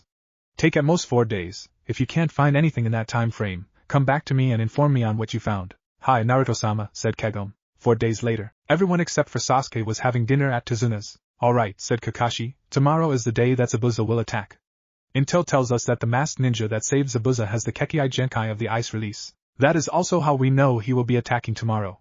You all have done well in your training for the past few days. Sasuke will probably be finished by tonight. Just as Kakashi said this, Sasuke walked in, exhausted and flushed. Sasuke, how is training going? Kakashi asked with a nice smile. Completed, Sasuke replied, panting. Hey! I didn't see Naruto training with us. Where was he? Asked Sakura. I believe Naruto-san had already completed it before we even got this mission. Is that correct, Naruto-san? Asked Sai with a creepy fake smile. Yes, Sai. I completed water walking as well, Naruto said, cringing at the smile. Wait, why didn't we learn water walking? Asked Sakura. It's more advanced than tree walking, and would have taken longer for you all to learn. And we do not have that time, explained Kakashi. Sasuke glared at Naruto, angry that once again the dobe had beat him at something. Sakura looked at Naruto suspiciously, wondering how the academy dead last was better than her Sasuke-kun. Sai just nodded and started drawing. Kakashi, catching Sasuke and Sakura's look, said, When we get back to Konoha we can work on water walking. and then move on to more advanced chakra control exercises. Team 7 nodded. Inari looked at the genin with hope in his eyes. Maybe, just maybe Nami could be free from Gata's tyranny, and he could make his father proud. 12 hours later, Team 7 were outside the house with the nervous Tsuna. Today was the day that Zabuza would attack, and they needed bait to lure him out. Naruto had left Kage Bunshins with Tsunade and Inari in case anything happened. Please don't lose, said Inari. Naruto smiled at him. Don't worry. It'll all be okay. And with that, Team 7, Tsuna, and Naruto were off. When the group got to the bridge, they were aghast. All over the bridge were the bodies of Tsuna's workers, deep cuts all over their bodies. Tsuna and Sakura threw up at the carnage. Before they knew it, a thick mist appeared and a demonic laugh filled the bridge. He's here. Team 7 get into formation around Tsuna. Remember what we discussed. I will be taking on Zabuza and Naruto will be taking on the masked man. Sasuke, if Naruto needs assistance you help him when he signals it, said Kakashi. Kakashi, why is Naruto facing him instead of me, an elite? Asked Sasuke smugly. Now is not the time, Genin, Kakashi said coldly. Kakashi. Having problems already? We haven't even started, said Zabuza, appearing 50 feet from the Konoha shinobi. Alright, go, said Kakashi to the Genin. Naruto activated his wind armor, lowering the wind resistance around him. He rushed at Haku, just barely missing him. Seems like you have competition at Haku? Hi, Zabuza-sama. It seems I'll have to go all out from the start. Hayatan, demonic ice mirrors, said Haku. As Haku said his jutsu, mirrors of ice appeared around Naruto, trapping him. Naruto grit his teeth as he saw Haku appear in the mirrors. Hayatan? The hell, he thought. With his wind armor still active, Naruto tried to run out of the dome. No matter how hard he tried, it wouldn't break. My mirrors are made with my chakra, you won't be able to break the ice. Give up, I do not want to hurt you, Haku said. I could have broken them by now. Your ice isn't as strong as you think, Naruto said smirking. Haku's eyes twitched. You think you can break my ice? This is an A-rank jutsu. As I said before, you won't be able to break this jutsu. We'll see, said Naruto. Katan, Gokaki no Jutsu. As Naruto said that, Haku's eyes widened. Coming at him was a fireball, but instead of the flames being orange they were pitch black and hotter than any flame he had ever felt. He knew that if it impacted him it would be bad news. He jumped out of the mirror just as the flame hit it, and the explosion pushed him back to where Zabuza and Kakashi were, fighting, knocking him unconscious. Zabuza's eyes widened. Haku was defeated already, he thought. What the hell is that kid? He flew back as Kakashi punched him in the gut while he was distracted. Flashback. Sorry Kakashi, but Haku will take care of that kid in 2 minutes, said Zabuza. I wouldn't be so sure about that. Naruto has gotten to where he is today all by himself. Nobody ever helped him. But if it weren't for you, that kid of yours wouldn't be where he is.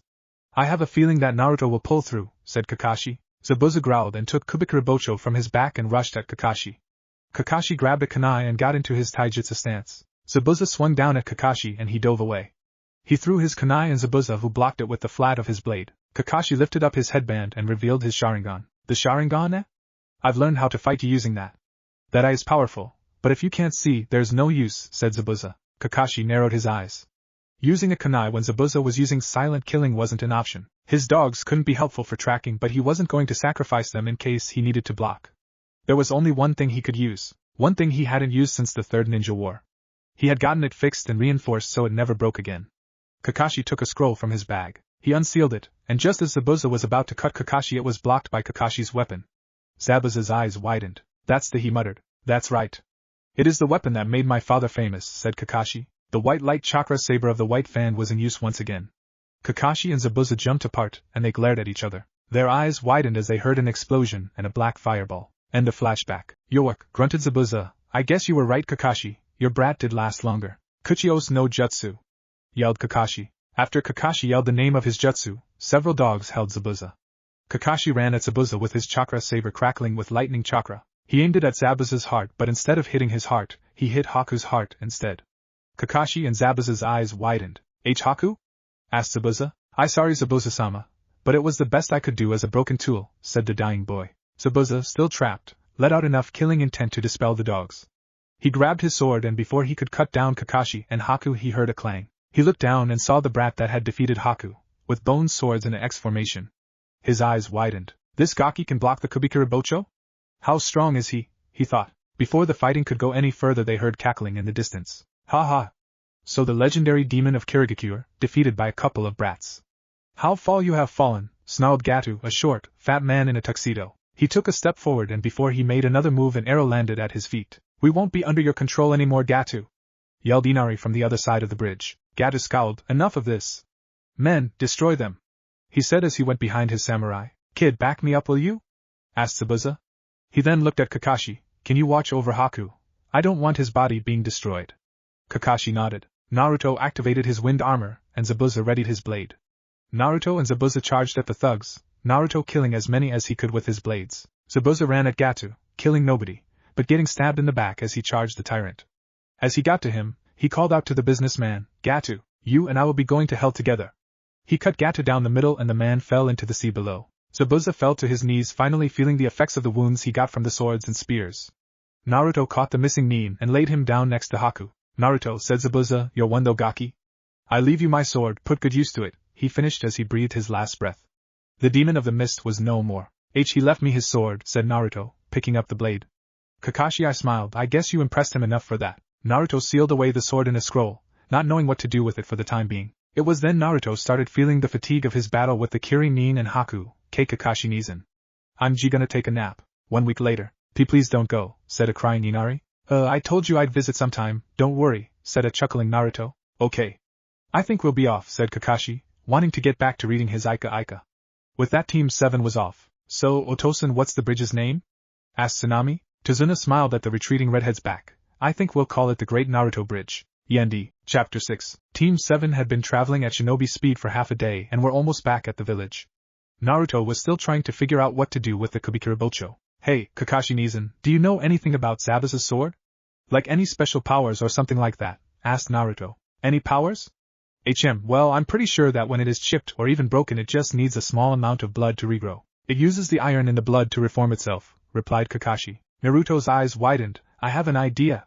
But you might need to carry me for a bit, he said, and Kakashi nodded as the group jumped to the ground and walked. Naruto went into his mindscape to talk to the fox. I already know what you will be trying, Kit. I believe it will work, but you need to seal it somewhere in the seal. It needs to have full access to your chakra just like I do. That's how it will work, said Kurama, and so when I take out a bone I can use my blood to reform the sword. You think I can use 2 at once? The Uzumaki wondered. I don't see why not, the fox said. Alright, said the ecstatic redhead. Naruto began to create a blood storage seal inside of the 8 trigram seal. Once he was done, he placed the Kubikirabocho on the storage seal, and with a swipe of his blood he sealed the sword in himself. He immediately felt the repercussions of sealing it, and he started to feel nauseous and shaky. Outside the seal, Kakashi felt Naruto start to shake. It lasted for another minute, and Kakashi began to worry, but it disappeared as suddenly as it came. He felt Naruto wake up and stopped. You okay, Otuto? Kakashi asked his little brother. Yeah, but I'm exhausted, Naruto said. I'll carry you the rest of the way, Kakashi said. Konoha. Team 7 with the sleeping Naruto arrived at Konoha half a day later. When they got there they were met with the Eternal Gate guards, Izumo and Kotetsu. Hey, Kakashi just got back from that A rank, huh? Asked Kotetsu. Kakashi, I smiled and nodded. Sign in Naruto for me, will you? He asked. Alright, is the kid alright? Asked Izumo. Kakashi frowned at the question. You know him? I mean on a personal level? Sure do. Iruka introduced us to the kid one day. Anyway, what happened? Kotetsu replied. He's just exhausted. He probably did more on the mission than me, Kakashi said, rubbing the back of his neck. Kotetsu and Izumo just sweat dropped. Okay. We'll just get to Hokage-sama's office. Hokage's office. The old Hokage looked up as he saw Team 7 with a sleeping Naruto. He raised his eyebrow. What's happened with Naruto-kun? Kakashi sighed. He's just exhausted from the mission, Hokage-sama. He had to fight and defeat a Jonin-level ninja, he said. Sakura and Sasuke's eyes widened. The dobe defeated that guy? I thought it was you, questioned the angry Uchiha. Calm down, Sasuke. We're in the Hokage's office, Kakashi said, trying to calm him. Sasuke quieted down but glared at the floor. Kakashi felt Naruto's shift on his back and looked behind him. Good morning, he said cheerily. Yeah. I needed that sleep, said Naruto. He then realized where he was and bowed to Hokage. Hey Gigi, he said smiling. The old Hokage smiled back. Kakashi, I want a full report by tomorrow. The rest of you are free to go, said the Sandaime. Sasuke, Sakura, and Sai left, leaving Sarutobi, Kakashi, and Naruto. Is there something you need for Naruto-kun? Asked the Hokage. There's something I need to tell you, Naruto said, as he faced Kakashi. It's about Kubikirabocho. Kakashi nodded. I presume you found a way to use it? Naruto nodded as he took 2 bloody bones out from his shoulder. Hiruzen raised his eyebrow. We know of your bloodline, Naruto. What are you getting at? Keep watching, Gigi, Naruto said with a foxy grin. Naruto activated his Ketsuryugen and controlled the blood. It crawled down the bones and on each bone formed a full-sized Kubikirabocho. Kakashi and Hiruzen's eyes widened. And Naruto, how? Asked Kakashi. Naruto stuck both bone butcher knives into the floor and stood on the top of the bone. Well, the Kubikirabocho uses blood to reform, so I just sealed it inside me, giving it access to my chakra, and since I can control my blood, I just, reformed it, I guess. It was really just a working theory, so I don't know how to really explain it, he explained the redhead. Well, however you did it, it was ingenious, Naruto-kun, said Sarutobi. Now if you could excuse yourself, I need to talk to Kakashi about an upcoming event. 1 week later, Naruto had just finished training and was ready for a nice 20 bowls of Ichiraku ramen. He walked in and saw Tuchi and I am washing dishes. Hey Tuchijiji, start me off with 5 bowls of shrimp ramen, will you? He said, grinning. Tuchi turned around and smiled. Sorry my boy. You'll have to wait a few minutes. We're still washing dishes and making more noodles from our last company. She seemed like a real wreck, he said sympathetically. Naruto frowned. How many bowls did she eat, and who was she? Tuchi laughed. Well, it's kind of funny actually, she ate 42 bowls, he said. I believe it was the Hyuga girl you watch. Naruto's eyes widened. Hinata-chan ate F42 bowls? That's almost twice as much as me. I laughed. I know, we didn't tell her anything, but she just kept on going, really slow but steady. Well, looks like that saying is true, Naruto muttered. Kurama chuckled. She's the one kid. She loves ramen just as much as you and can eat more. Can you imagine what she can do to your Kage dash, Kurama? Naruto yelled, blushing furiously. However, he couldn't stop but ponder on that thought, making him blush on the outside. Luckily the Ichirakus didn't catch it, and he pushed away those thoughts before he had to use his Ketsuryugen to move his blood away from a certain part of his body. It had been 1 day since Naruto had tried to beat Hinata's unintentional record, and he still had a stomach ache. He had collapsed at 33 bowls, and when Iruka came by looking for him, he had to take him back to his apartment. A/N, Naruto still sleeps and eats at his apartment. He uses the estate for training and other ninja shit. If you live in a mansion all by yourself, it'll get really lonely. Naruto woke up and immediately ran to the bathroom to throw up. He was walking down the street and passed the Chiraka thinking about getting a bowl, but ultimately decided not to. He started to head to his parents' estate until an ANBU stopped him. Hokage-sama has summoned you, said the cat-masked ninja. Alright. Oh, and Yugao-nichan say hi to Haitenai for me, said the still nauseous Uzumaki. Hokage's office. Naruto-kun, do you know why I summoned you? Asked the aging man. Could it have to do with that event that you were going to talk to Kakashi Nizan about? Asked Naruto. Correct, Naruto-kun, praised the Hokage. In a week's time the Chunin exams will be starting. Now, since you have no team, it is up to you if you want to participate. Flashback. All the Jounin and some Chunin were gathered in the Hokage's office.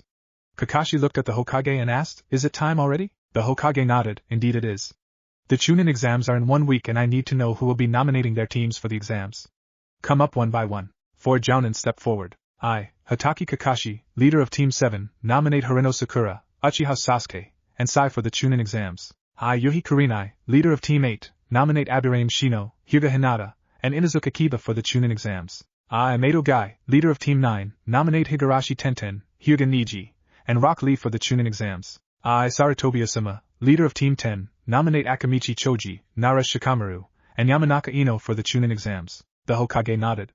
Kakashi, however, had more to say. Hokage-sama, I believe you should consider asking Uzumaki Naruto for the Chunin exams. The room went quiet. Kakashi heard 3 whats from Iruka, Enko, who threw a kunai at him, and Kurinai. Yugao fell out of her hiding spot. Izumo and Kotetsu's jaws hit the floor. Genma's Senban dropped. Hade had a coughing fit, and Ibiki frowned. Kakashi caught all of these reactions and asked, Do you all know him personally? They all nodded.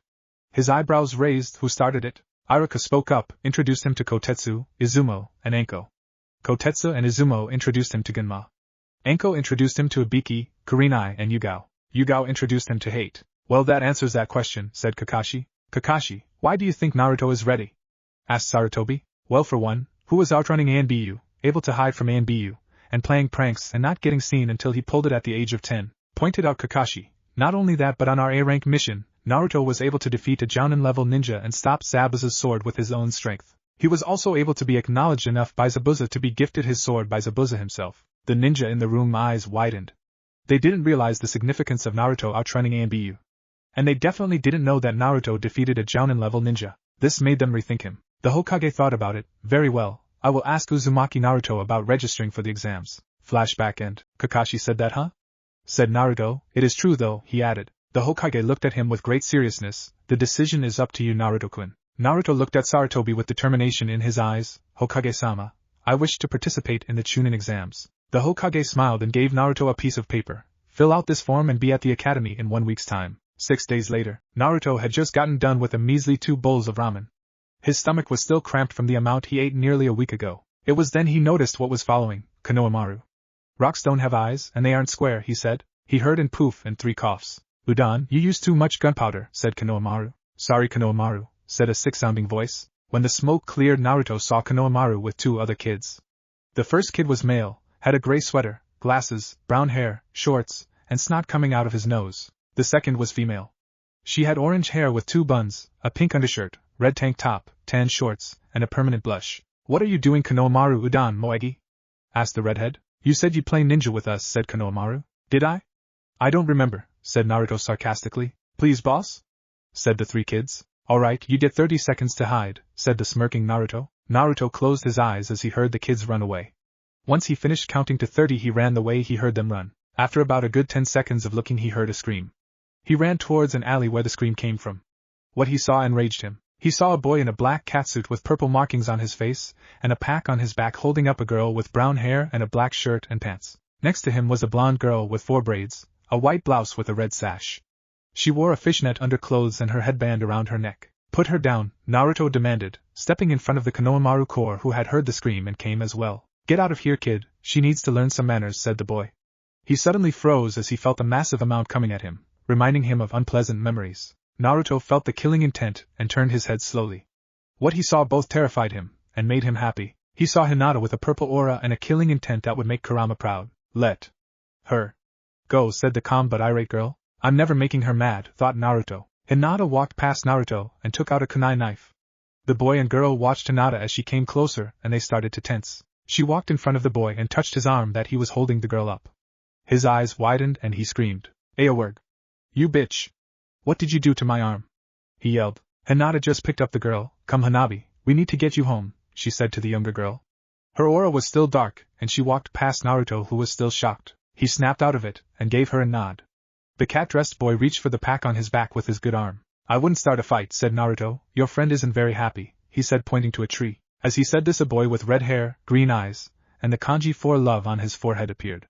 He sunshined down with sand from a gourd on his back. The red-haired boy released a large amount of killing intent. Naruto released a larger amount, dwarfing the sand boy. Let me guess, you are here for the Chunin exams? Asked Naruto. The sand nin nodded. What is your name? Asked the sand nin. Uzumaki. Naruto, what are your names? Asked Naruto. Sabaka no Gaara. My sister is Temari and my brother is Kankuro, said Gaara. Uzumaki. Naruto, I will prove my existence. Naruto frowned. Okay? See you tomorrow. Naruto left with the Konohamaru Corps. The next day Naruto woke up early to get to the academy. He decided that it would be better to get there before all the other teams so he wouldn't be a part of the crowd. He got to the academy 8:30. 2 other teams got there with him. A team from Kumo and a team from AIM. As Naruto walked up to the second floor, he saw the team from AIM trying to get into 305 and past 2 genin who looked a lot like 2 gate guards he knew. He laughed to himself as he walked on the ceiling to the real 305. When he got there he saw Iruka waiting for him. Naruto, you decided to take it, huh? The scarred Chunin asked. Yep, I think I might stand a chance. I just have to use my brains, said the redhead. Alright, just give me your form and you can get in, Iruka said as Naruto passed him his form. Naruto walked into 305 and saw the Kumo team in a corner. There were 2 girls and 1 guy. The guy had white hair, dark skin, a hoodie, black pants, a katana, and a lollipop. The girl had long red hair, her headband in a bandana, a gray dress, and tall ninja boots. The last girl had a black shirt with clouds, gray pants, long blonde hair, and bandages around her arms. Naruto got a weird feeling about the last girl but put it off for the time being. He just made sure to keep an eye on them for Hinata. Naruto went to the nearest desk and laid down on it, and laid his head on his hands.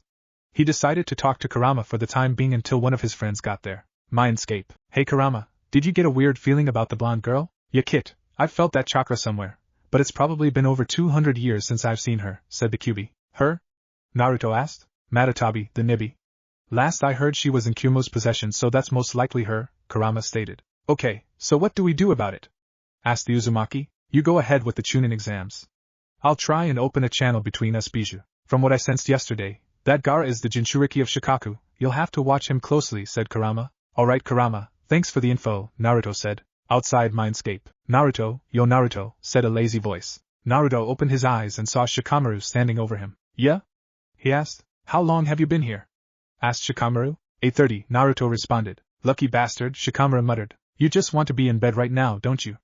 Naruto asked, smirking. As troublesome as this thing is, I'd rather be here than having to hear Ino's yelling, Shikamaru replied with the same smirk. Hey Dobe, this thing is for teams only, said a scowling Sasuke. Team, if you don't remember, I'm my own team and have a team number, so I can be here right now, said Naruto glaring at the Uchiha. He looked behind Sasuke and saw the rest of Team 7, the rest of Team 10, and Team 8.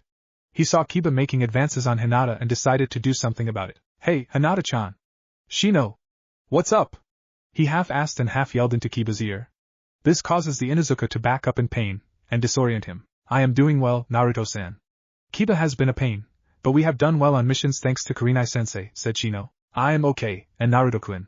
I'm still trying to get you used to the S-seal, B but it's getting B better, Hinata said smiling gently at her crush. Naruto was about to respond when a leaf mean with gray hair and glasses came up to the rookies. You guys should really keep it down. Everybody's already tense enough as it is, he informed them. And you are? Asked Ino. Yakushi Kabuto. Alright, and is that all? Asked Naruto. Kit, something's not right. This guy reeks of snake, said Kurama. I know, Naruto thought. Well, since you guys are only rookies, I'll help you out, he said as he pulled out cards. These are my ninja info cards.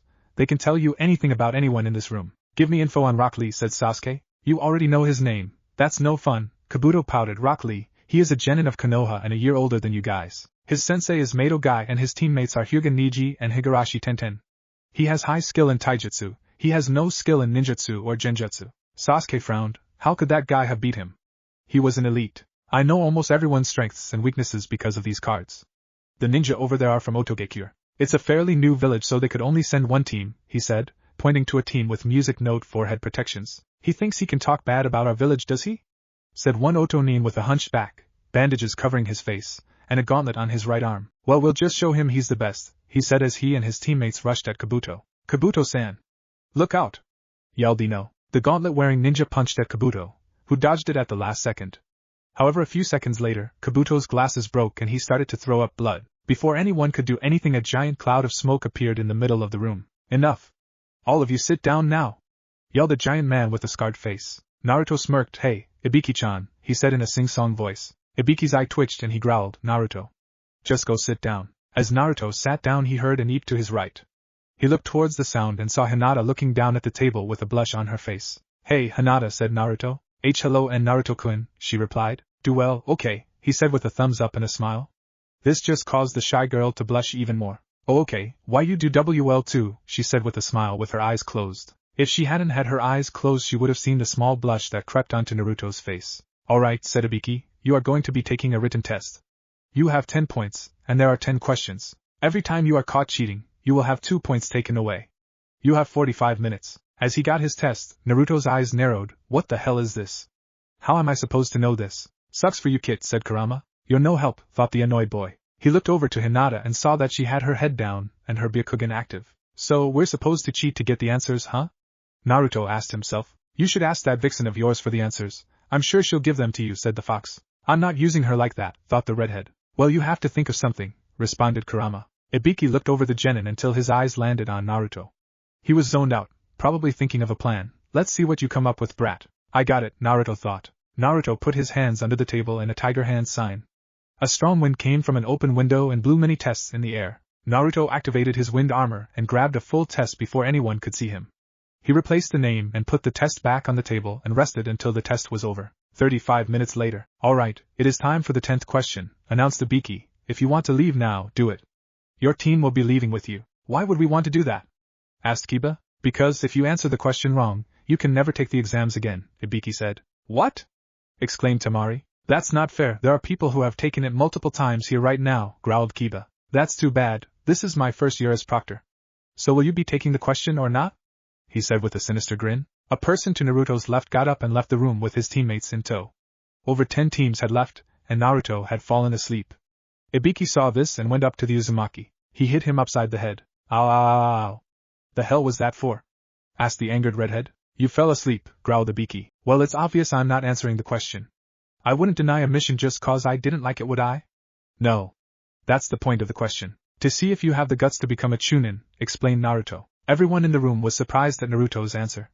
This strengthened everyone's resolve, especially a blue-haired girl's, and they decided to take the question. Ibiki smiled and said, Good, then you all, but before he could finish a figure crashed through the window. Pass! Yelled an eccentric voice. Oh God, said Naruto as he slumped into his seat. Enko looked around the room and saw the amount of teams. I am Mitarashi Enko, the sexiest kunoichi in Konoha, said Enko. Ha! Laughed Naruto. Enko marched over to Naruto and grabbed his ear. What was that? She yelled. Ow ow ow ow. It's my opinion. I have a type you know, yelled the Uzumaki as Anko's grip got tighter. Oh, and I know who it is.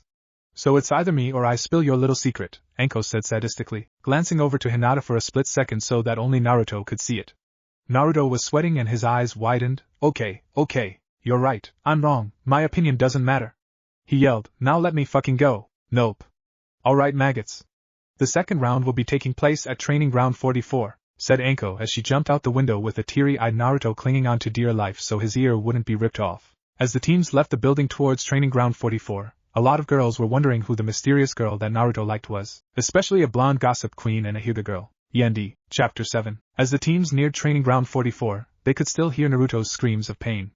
They were near tears because of the laughing fits they were in. As the teams got to the giant forest that was Training Ground 44, they saw Naruto slumped on the floor rubbing his ear, scowling at the laughing Anko. The teams caught their attention after Kiba cleared his throat. Alright, this is where the second test will take place. This is Training Ground 44 or the Forest of Death, said the sadistically happy NKO. This is Training Ground 44 or the Forest of Death, Naruto repeated mockingly. He felt something graze his cheeks and looked at the ground. He saw a kunai with blood stuck into the grass and his eye twitched. That's it, I'm going to fucking kill you, he screamed at Anko. He took out two three-pronged kunai that looked a lot like his dad's, but the side prongs went straight out horizontally and were sharp. The kunai started to glow and Anko's eyes widened. Wind chakra started to come off the prongs, making the side prongs 6 inches long and the top prong 1.5 feet. The prongs started to glow red and fire chakra enveloped it. Naruto's black fire began to flicker inside the wind chakra. Anko backed up and ran as Naruto started to chase her. Alright Gakis. You will be starting with one scroll. Either a heaven or earth scroll. To complete this test you need to have a heaven or earth scroll when you arrive at the tower in the middle of the forest. You will not be able to forfeit until you get to the tower with both scrolls. You have 5 days. Now go to the tents over there to sign your consent forms so that Konoha will not be liable for your deaths. Yes, there will be deaths. Alright, yelled Anko, still running from Naruto. Gaki, calm down, I'm sorry geez. As soon as Anko said that, Naruto calmed down and put his kunai away. Was that so hard? He asked as he went to the tents. Anko just stood there flabbergasted. Damn it, she thought. Naruto got in the Uzi line to sign his form behind Ino. The blonde turned around and saw Naruto behind her and smirked. So, Naruto, why don't you tell me who this girl is? She asked. Naruto's eye twitched. Great, now I'm gonna be bombarded by questions by the gossip queen of Konoha, he thought. No, he responded. What? The Yamanaka asked. I said no. If I tell you I know, you can't keep it to yourself. You'll tell everyone you can. Eventually everyone in the village will know and there will be no reason to keep it to myself. The village will go after her because of me. There's a reason I don't exactly talk about the people I love openly. I can trust Shikamaru though. Hell, he's probably known since the first year of the academy, Naruto explained. By this time it was Ino's turn to sign her consent form. She went to her team still thinking about the redhead. Naruto sighed and signed his form. He went to the tent with the scrolls. He gave the Chunin his consent form and was given his scroll. He was guided to his gate between an AIM team and another Konoha team. I should probably avoid as many teams as possible. Setting traps is the best option here, he thought. Kit, are you gonna use the Kubikura Bocho? Asked Kurama. You crazy? Of course I am. That's the best sword I've ever had. I can't wait to use it, he thought. Think of all the reactions, he added, slightly sadistically. Inside his mind Kurama's sweat dropped. You know, Kit, I think Anko's rubbing off on you. You thin dash Naruto was about to think but was cut off by the loudspeaker. Alright you maggots, the gates will be open in 3, 2, 1. Guh! Yelled Anko as the gates to the Forest of Death opened and all 27 teams ran inside. Kuchios no Jutsu. Kage Bunshin no Jutsu. Naruto yelled using Kurama's chakra to summon a wolf-sized version of the 9-tailed fox, and 4 clones of himself. Finally I get to stretch my legs. Yelled the QB passive-aggressively at the redhead. I haven't had time to summon you. Now if you want me to pass, you'll help me set up traps, and make sure no one is near. I don't know how to set up traps, are you insane? I'm a fucking fox meat sack. Yelled the fox. Okay, with Team 10, we should go after Billboard Brow's team, there's no way they can beat us. Yelled Ino. Troublesome. Ino, they have Sasuke, who is probably High Genin, and the Sai guy who we have no information about, and Sakura I guess. Realistically the best team to go after is Naruto, but he can make Kage Bunshins, which is more than enough to take us on. So, we need to play the tactical game and watch our enemies. That's when we will strike, said Shikamaru. You're no fun Shikamaru, muttered the blonde. With Team 8. Team 8 was currently setting up a trap to get their scroll, unknowingly being watched by a team. Since the tower is where everyone is going to be headed, the best thing to do is to set traps, said Kiba. Akamaru sniffed the air, alerting Team 8 to the team who was watching them. Stupid kids, they might as well be asking us to capture them. From the sound of things they know we're her. But they haven't found out where, said the enemy shinobi only to freeze up and lose the color in his face. Yo, what's wrong? Your face is white as snow, asked his teammate. I'll work, yelled the first boy. His teammates looked at the back of his neck and saw a giant leech sucking the blood out of the back of his neck. What the hell is that thing? Yelled the second teammate only to look up with his other teammate and see tons of the same leeches fall down on top of them. I'll work. The team fell onto a net where they saw Team 8 in front of them. The leeches in this forest can sense heat in the body and fling themselves en masse. Unfortunate for you guys. Because if you can't get them within 5 minutes you're done. And if you panic, well, said Kiba. Help! Yelled the enemy team. One team down, said Kiba as he picked up their scroll. And looky here, Akamaru, they got the scroll we need, he added looking at his team. Let's get to the tower. Oh, and Hina-chan, why don't we? No, responded the Hyuga. Damn, muttered the Inuzuka. With Team 7. Did you guys hear that? Asked Sakura. This place is super creepy. I'm sure it's nothing, said Sai. That smile is even creepier, thought the girl. SH, said Sasuke, there's someone out there. Suddenly a volley of shuriken came flying at the team. Scatter! Yelled Sasuke. As the team dodged the shuriken, a team of aim ninja came down from the trees. Well. What do we have here? A bunch of kids?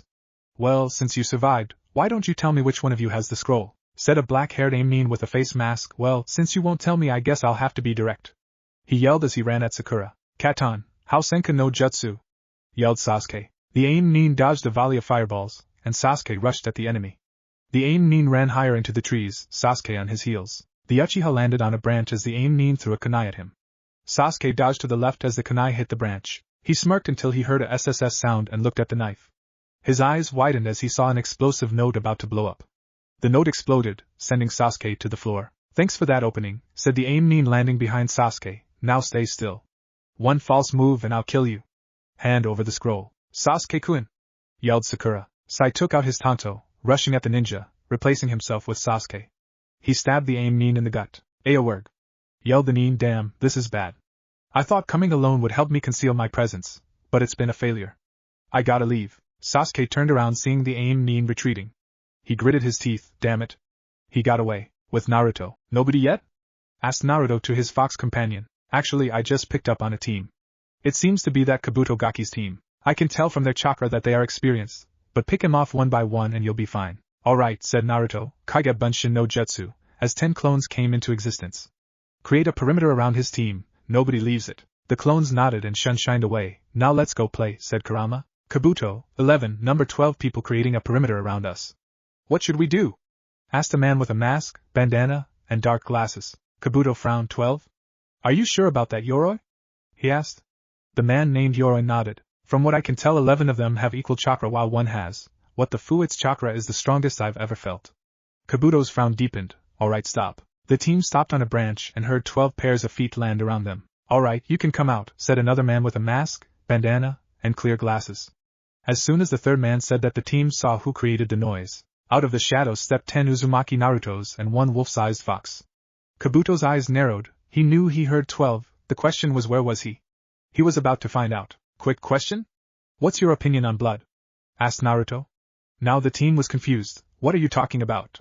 Asked the third man. Naruto's blank face soon had a sadistic smile plastered across it. You'll soon find out, he said as he and the other 9 clones dropped unsealed scrolls to the ground. The team looked down at the ground and saw the 11th clone. Hey, look over here, said the mysterious fox. When the team looked at the fox, they were hit with the biggest killing intent they had ever felt. The team was now locked in place, with Yoroi and the third man sprawled on the ground with Kabuto on his knees. They became even more frightened when they saw the 11 Naruto's eyes change.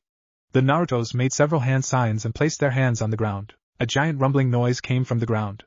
The team's eyes popped out of their sockets as 4 giant walls of blood surrounded them, dwarfing the trees as it went higher. With Anko, currently Konoha's resident snake mistress, was eating dango and was halfway through creating a lead symbol. She looked towards the forest and her eyes widened and she choked on her ball of dango. She saw 4 walls of blood coming up from the trees and 12 figures climb the wall. Damn, Naruto, you really want a scroll, don't you, to use that move? She thought, remembering when she used the downgraded version of the move he was about to use. With Naruto, the Narutos started to spin as they each grabbed 2 bone blades. They held the blades straight as they guided blood down their arms with their dojutsu. The blood began to envelope their arms and the bones, causing everything above his elbow to become a blade of blood. The Narutos began to spin closely around Kurama, who himself was already spinning. This caused them to become a drill of blood blades with the strongest of all the bijou in the middle. Team Kabuto was frantically trying to get away, but they couldn't find any way out. They looked up and saw the drill of red and black above them. Shit, they all thought. As Naruto got closer he smirked as he got an idea. Sorry not sorry Kiba, he thought. Getsuga, he yelled as he impacted the team. Echoed throughout the entire forest. With Team 8, Kiba suddenly sneezed. Are you alright, Kiba? Asked Hinata. Yeah, I'm fine, Hinata-chan, responded the boy. Anyways, surviving this forest was as easy as I had thought. We rule, right Akamaru? Woof, responded Akamaru. We really lucked out. The first people to fall into our trap were carrying the earth scroll we needed. We'll be at the tower in no time, yelled Kiba. Calm down, it's too early to celebrate. This forest is crawling with enemies, scolded Shino. When feeling threatened, even the smallest bug will. Alright already. I got it, but how you always manage to twist things around so it is related to bugs amazes me. Anyways, I am still the team leader, said Kiba. Biba maybe Shino is alright, said Hinata. Sigh, fine Hinata-chan, said Kiba. Wait. Hold it. He yelled as he and Akamaru sniffed the air. If we're supposed to be on the lookout, Hinata should check out ahead of us for the next kilometer. Alright, I'll let me see check, responded the Hyuga. Byakugan. Hinata's vision stretched out and saw Gaara along with 5 other people, his teammates, and another team in a standoff. Someone is in a fight. There are 6 people, she said. Let's go take a look, exclaimed Kiba. Huh? Asked Kiba. Kiba, think logically, what would that accomplish? Asked Shino. To pass the exam, we were told to steal and deliver 1 earth and heaven scroll. Nobody said we couldn't take more than 1. If we grab more than 1 pair, the fewer teams will get scrolls. So more teams will fail, Kiba explained. But, Hinata tried. I just want to look. If it's too dangerous we'll leave, Kiba interrupted. Now let's go, he added as he jumped away with Akamaru. Damn, thought Shino as he joined him along with Hinata. As the team arrived at the standoff, Akamaru began to shake and whimper. Kiba frowned. Akamaru, what's wrong? Why did WESD stop? Asked Hinata. Something scared Akamaru. He is able to sniff an enemy's chakra. He can smell the enemy's strength, so the fact that he's scared isn't a good sign, Kiba explained as he looked at Gaara. The Tsunade team was in a standoff with another AIM team. The nerve of those Tsunade trying to take us. How stupid, said the tallest member. What the hell is the redhead doing, taking them on? Kiba thought as Akamaru whimpered. Akamaru, what is it, boy? Kiba, what's wrong? Asked Shino. It's Akamaru, he's frightened. Of the short one. He says he feels cold, whatever that means. They all seem very dangerous and SD strong, thought Hinata. Prepare to meet your maker, yelled the tall AIM. Are you going to fight us, or talk us to death? Asked Gaara. Why you little, growled AIM. I can't tell if this group has heaven or earth. Maybe they don't have either, thought Kankuro. Hey Garu, I thought we weren't going to fight anyone unless they had the scroll that we needed.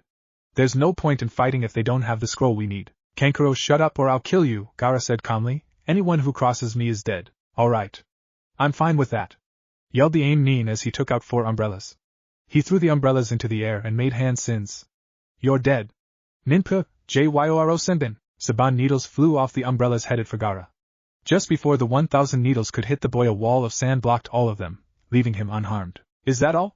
Asked Gaara. Impossible, none of them hit him, said the AIM. Some attack that was. Well, my turn to respond with a deluge of blood. Kiba's eyes widened. His chakra. It's so powerful. And his sand, it reeks of blood. Gaara extended his hand. Sabakukyu, he said as a hand of sand reached out to the tall AIM and wrapped around him. Gaara closed his hand and what happened next could only be described as a shower of blood as the AIM was crushed. Sabakusoso. Teammates' eyes were wide as they saw what happened. We gotta get out of here, said Kiba.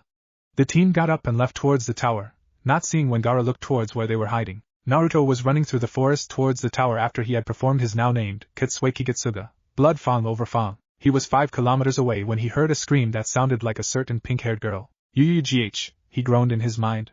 He didn't want to, but he decided to check it out. As he got to where he heard the scream come from, he landed on a higher branch. What he saw terrified him. He saw a knocked-out Sai, and a frozen Sakura and Sasuke. But that wasn't what terrified him. In front of Team 7 was a giant snake with a man on top of it. Besides Anko, the only other person was the most famous missing nin among all the elemental nations. His name was Orochimaru, the snake Senin. He took out 2 bones and with the help of his Ketsuryugen had 2 Kubikuri Bocho blades in hands. He leaped down at the giant snake as it rushed at Team 7. Before anyone knew, the snake's head was detached from his body and Naruto was in front of Team 7 in a defensive form with both swords held backhand. Dobe, WED don't need you, said Sasuke just as he and Sakura passed out from the bloodlust in the area. You know, I might not like them, but they're Leaf Ninja, my comrades, Naruto said facing Orochimaru. This Gaki, how did he? I didn't even sense him, thought Orochimaru. The snake man smiled. Well, let's see if you prove a better opponent than Sasuke-kun. Naruto narrowed his eyes. Why are you here, Orochimaru? Well, curious now are we? Well, let's just say that Sasuke-kun's eyes are the key to my success, explained Orochimaru. With Anko. Nothing goes better with dango than red bean soup. And as soon as I'm finished eating, I'll head to the tower, Anko thought. The good teens should be done in less than a day, she added as she threw her last dango stick at a tree, creating the symbol of Konoha. Ankyusan! Yelled the Chunin. Terrible news. Already? She whined. Dead bodies. 3 of them, explained the Chunin. Dead bodies? She asked. Dead and very deformed. Please come take a look, said the Chunin. Deformed? Anko thought. Judging from their belongings and the papers we found, they are shinobi of Kusagakure. They were registered to take the Chunin exams, explained Kotetsu, and as you can see, their features are completely gone. Their faces as smooth as if they were completely melted off. No doubt about it, I know who did this. But why would he be here? Anko thought. Show me the photos from the shinobi's bodies at once. As Anko saw the photos, her blood ran cold. She saw a Kusanin who had been near her when she was chased by Naruto, so he stole his face. But that means he had done it before the exams had even started. You 3. Report everything to Hokage-sama. Ask that he deploys 2 additional black ops to the forest at once. I'm going after the imposters. The key to your success? Naruto questioned. I wish to learn every jutsu in the world, to become the strongest. The Sharingan is the best way to achieve my goal, Orochimaru said. You're insane! Yelled the Uzumaki as he ran at Orochimaru, flaring his Kyuubi chakra. He created 2 Kage Bunshin that went to Orochimaru's side. Konohiryu Mikazuki no Mai, Naruto said as he cut Orochimaru's chest. As he was about to land on a branch, he felt something slimy wrap around him. He looked down and saw a tongue. He looked for where it was coming from and looked towards Orochimaru, and saw it was coming from his mouth. He was brought face to face with. Orochimaru looked at Naruto's eyes and saw that they were red with a slit pupil. Hehe, so the 9-tails Gaki is still alive and kicking. How interesting, and it seems you have full control over the beast, said Orochimaru as he lifts Naruto's shirt, and there's the proof, the seal on your stomach that keeps it trapped.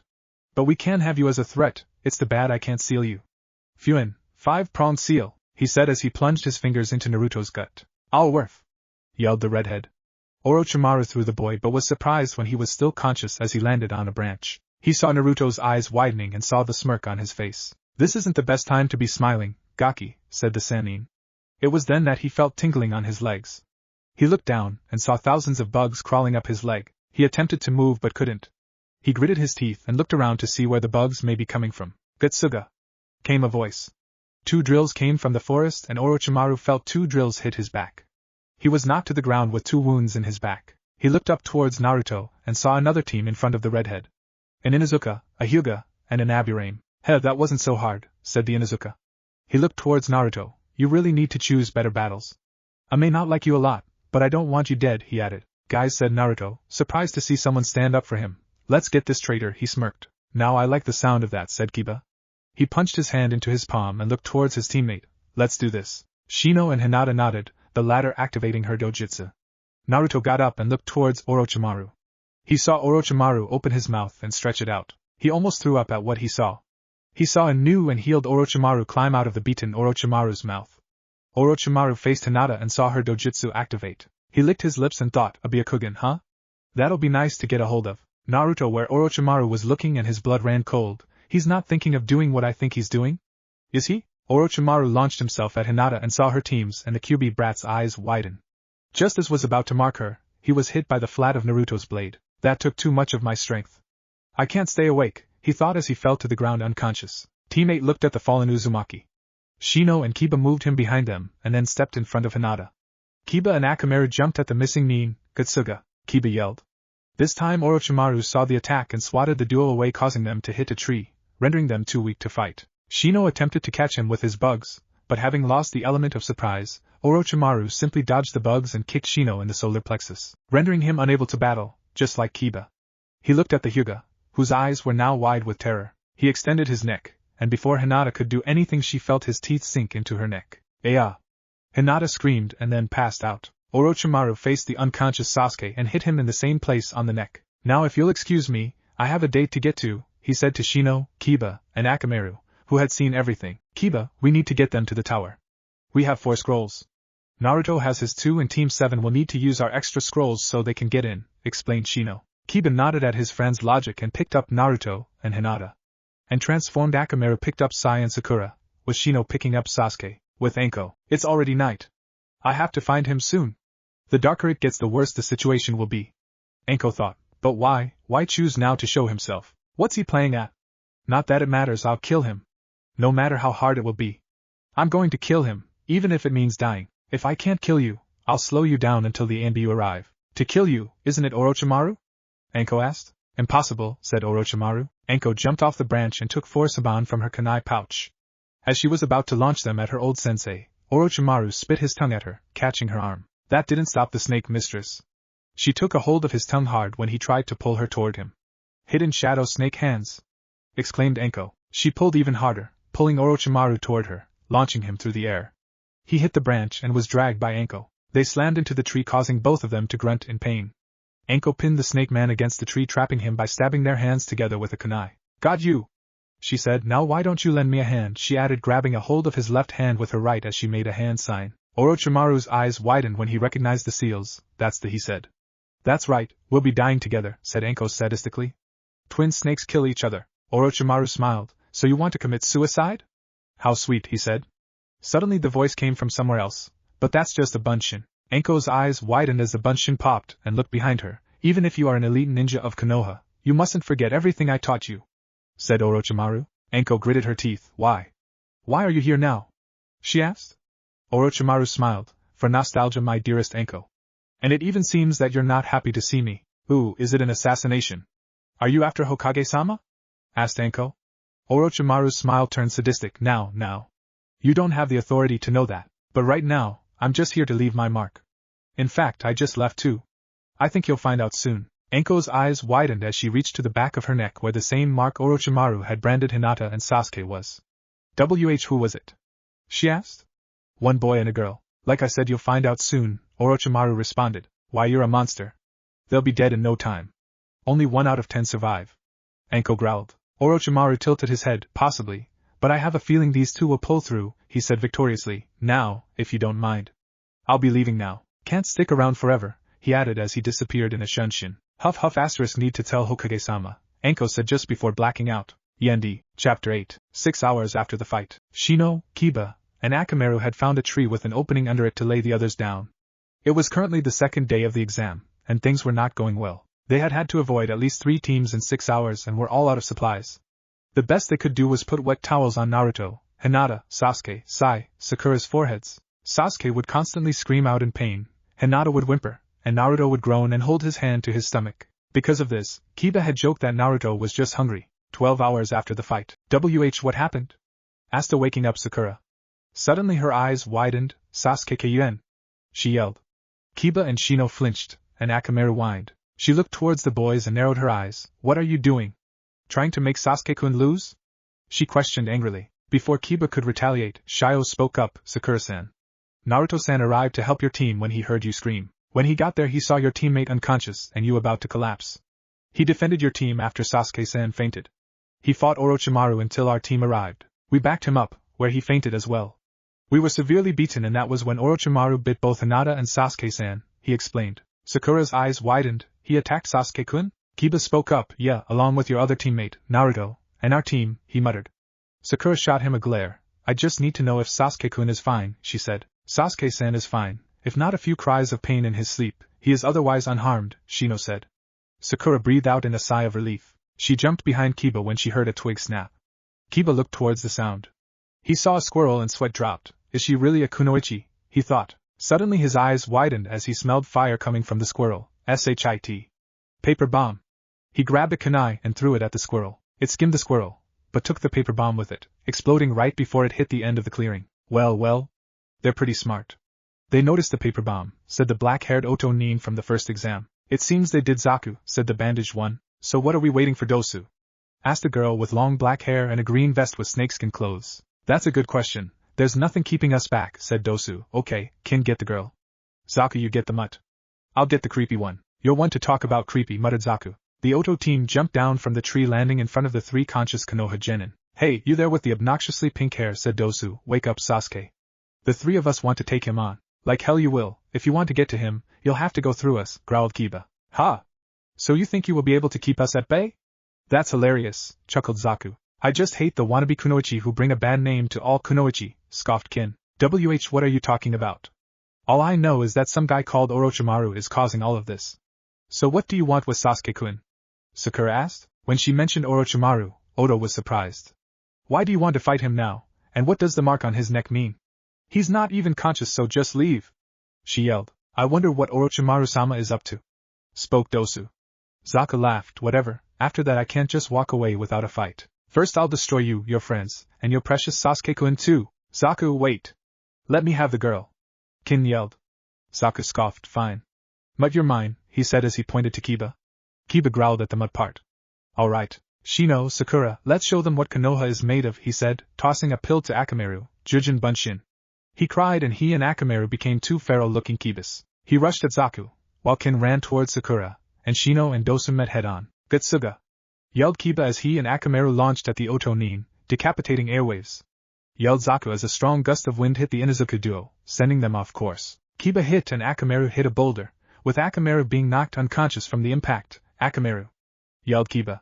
He faced Zaku and snarled. Damn you, he said as he threw down a smoke bomb that enveloped him and Zaku. You really think this will work? I can just blow it our orf. Zaku was about to say until he was hit in the solar plexus by Kiba. You talk too much, said the Inuzuka. Zaku, see that, you damn brat. You'll pay for that. Decapitating airwaves. Zaku yelled, dispersing the smoke and blowing Kiba away into the same boulder head first. He heard Dosu speak to his enemy, and he felt a giant killing intent. Kin versus Sakura. Do I really have to narrate this? We all know how this will go. Kin held on to Sakura's hair and knocked her out. It was then she heard what Dosu said and a giant killing intent, and she looked towards the giant tree, with Shino and Dosu. Unfortunately for you, your teammates will be killed by the time we're done with you. All your friends will be dead, said Dosu. Shinto's hive buzzed louder. I don't like you threatening me out, my friends, he said as he released his bugs. Dosu held up his right arm and released a giant sound wave that dispersed the bug and hit Shino. Ugh, grunted Shino. He looked up and saw Dosu rushing towards with a kunai in his hands. Like I said, you won't win? Maybe I'll have some fun with that blue-haired girl as well, Dosu laughed. As soon as Dosu finished his sentence, he felt a giant killing intent that dwarfed Orochimaru's focused on him. His eyes widened and he began to hyperventilate. He shakily looked towards the tree the other four were under, and what he saw scared the living daylights out of him. He saw Naruto standing up, his arms limp at his sides. But that wasn't what terrified him. He looked into his eyes, and saw the Ketsuryugen with blood pouring out of them. Naruto was staring directly into Dosu's eyes, freezing Dosu. He then saw a red flash and felt the killing intent behind him. He turned his head and saw Naruto with a red aura around him. Naruto's eyes narrowed. You know, there are two things that anger me the most. Waking me up and threatening my friends. And anyone who has threatened Hinata hasn't gotten away untouched. Naruto hit Dosu in the solar plexus and sent him flying into a nearby tree. The Oto Nin got the wind knocked out of him, but he never got a chance to breathe as he took an axe kick to the head from the redhead. Before Dosu hit the ground, he was thrown 30 feet by Naruto, who landed on top of him and began to punch Dosu non-stop. He could hear Shino and Kiba shouting at him to calm down, but he didn't listen. A/N. Imagine Naruto punching Deidara when he found out Gaara was dead. Naruto began to take out a bone blade fuse to give the final blow before he heard a voice cry out, Naruto Keien. Naruto looked over to where the voice came from and his eyes widened as he got off the bloody and beaten Dosu. He dropped his weapon and saw a shaking Hinata under the tree, wide-eyed with tears in her eyes. He looked around to see a frightened Zaku, Kin, Kiba, and Shino. He saw Sakura, but who TF cares? He then realized what had just happened. What the fuck? Was I really about to kill him? He thought. He looked into Hinata's eyes but immediately looked away with a shameful look on his face. We need to get to the tower. Kiba, you get Sai and Akamaru. Shino, you grab Sasuke. Hinata, Kiba, Shino, grab onto me, he told teammate. And you, focusing his attention on the Oto team, get out of here before I do that again. The Oto team obliged, and left with Dosu. Teammate touched Naruto's shoulders, Hinata not trying to faint while doing so. They felt a pull and were nauseous for several seconds. Yeah, that'll happen on your first few rides, said Naruto. Teammate looked up and their eyes grew wide. They were in front of the door that led them inside the tower. They picked up Team 7 and Akamaru and walked inside the giant tower. When they got inside, they realized they were in a room. They looked around and saw nothing. I think we should open the scroll, said Naruto. He and Team 8 unsealed their and Team 7's scroll. They started smoking as soon as they opened it. It's a summoning scroll. Throw it away! Yelled Naruto. The teams threw all scrolls that landed in an X a few feet from them. When the smoke dispersed, the genin saw Kurenai, Kakashi, and Iruka. The Jonin and Chunin looked at each other, and then at their students. Wow, all 7 of you at once? That's funny, chuckled Kakashi. It was then he realized his entire team was unconscious. What happened to them? He asked. Naruto spoke up first. I heard the Banshee scream, and when I found Team 7 they were battling Orochimaru. Sai and Sakura were unconscious when I got there, and as soon as I dispelled his snake summon with my swords, I fought him for a few minutes until Naruto looked over to Team 8 deciding what to say, punched me with a fire-infused fist. Kiba was the next one to speak up. Me and Akamaru had picked up on the fight, and Hinata looked for it and saw Naruto and Orochimaru. We waited for the best time to fight, and we decided to fight after Naruto was hit by Orochimaru. I was able to hit him with Katsuga because Shino kept him down with his bugs. When we got there Naruto passed out shortly after, and that is when things went downhill. We tried to hit him again, but he quickly dispatched me and Shino. He extended his neck and bit both Hinata and Sasuke, and they have these weird marks on their necks now. What? Yelled Naruto, Kurenai, Kakashi, and Iruka. We need to get them medical attention.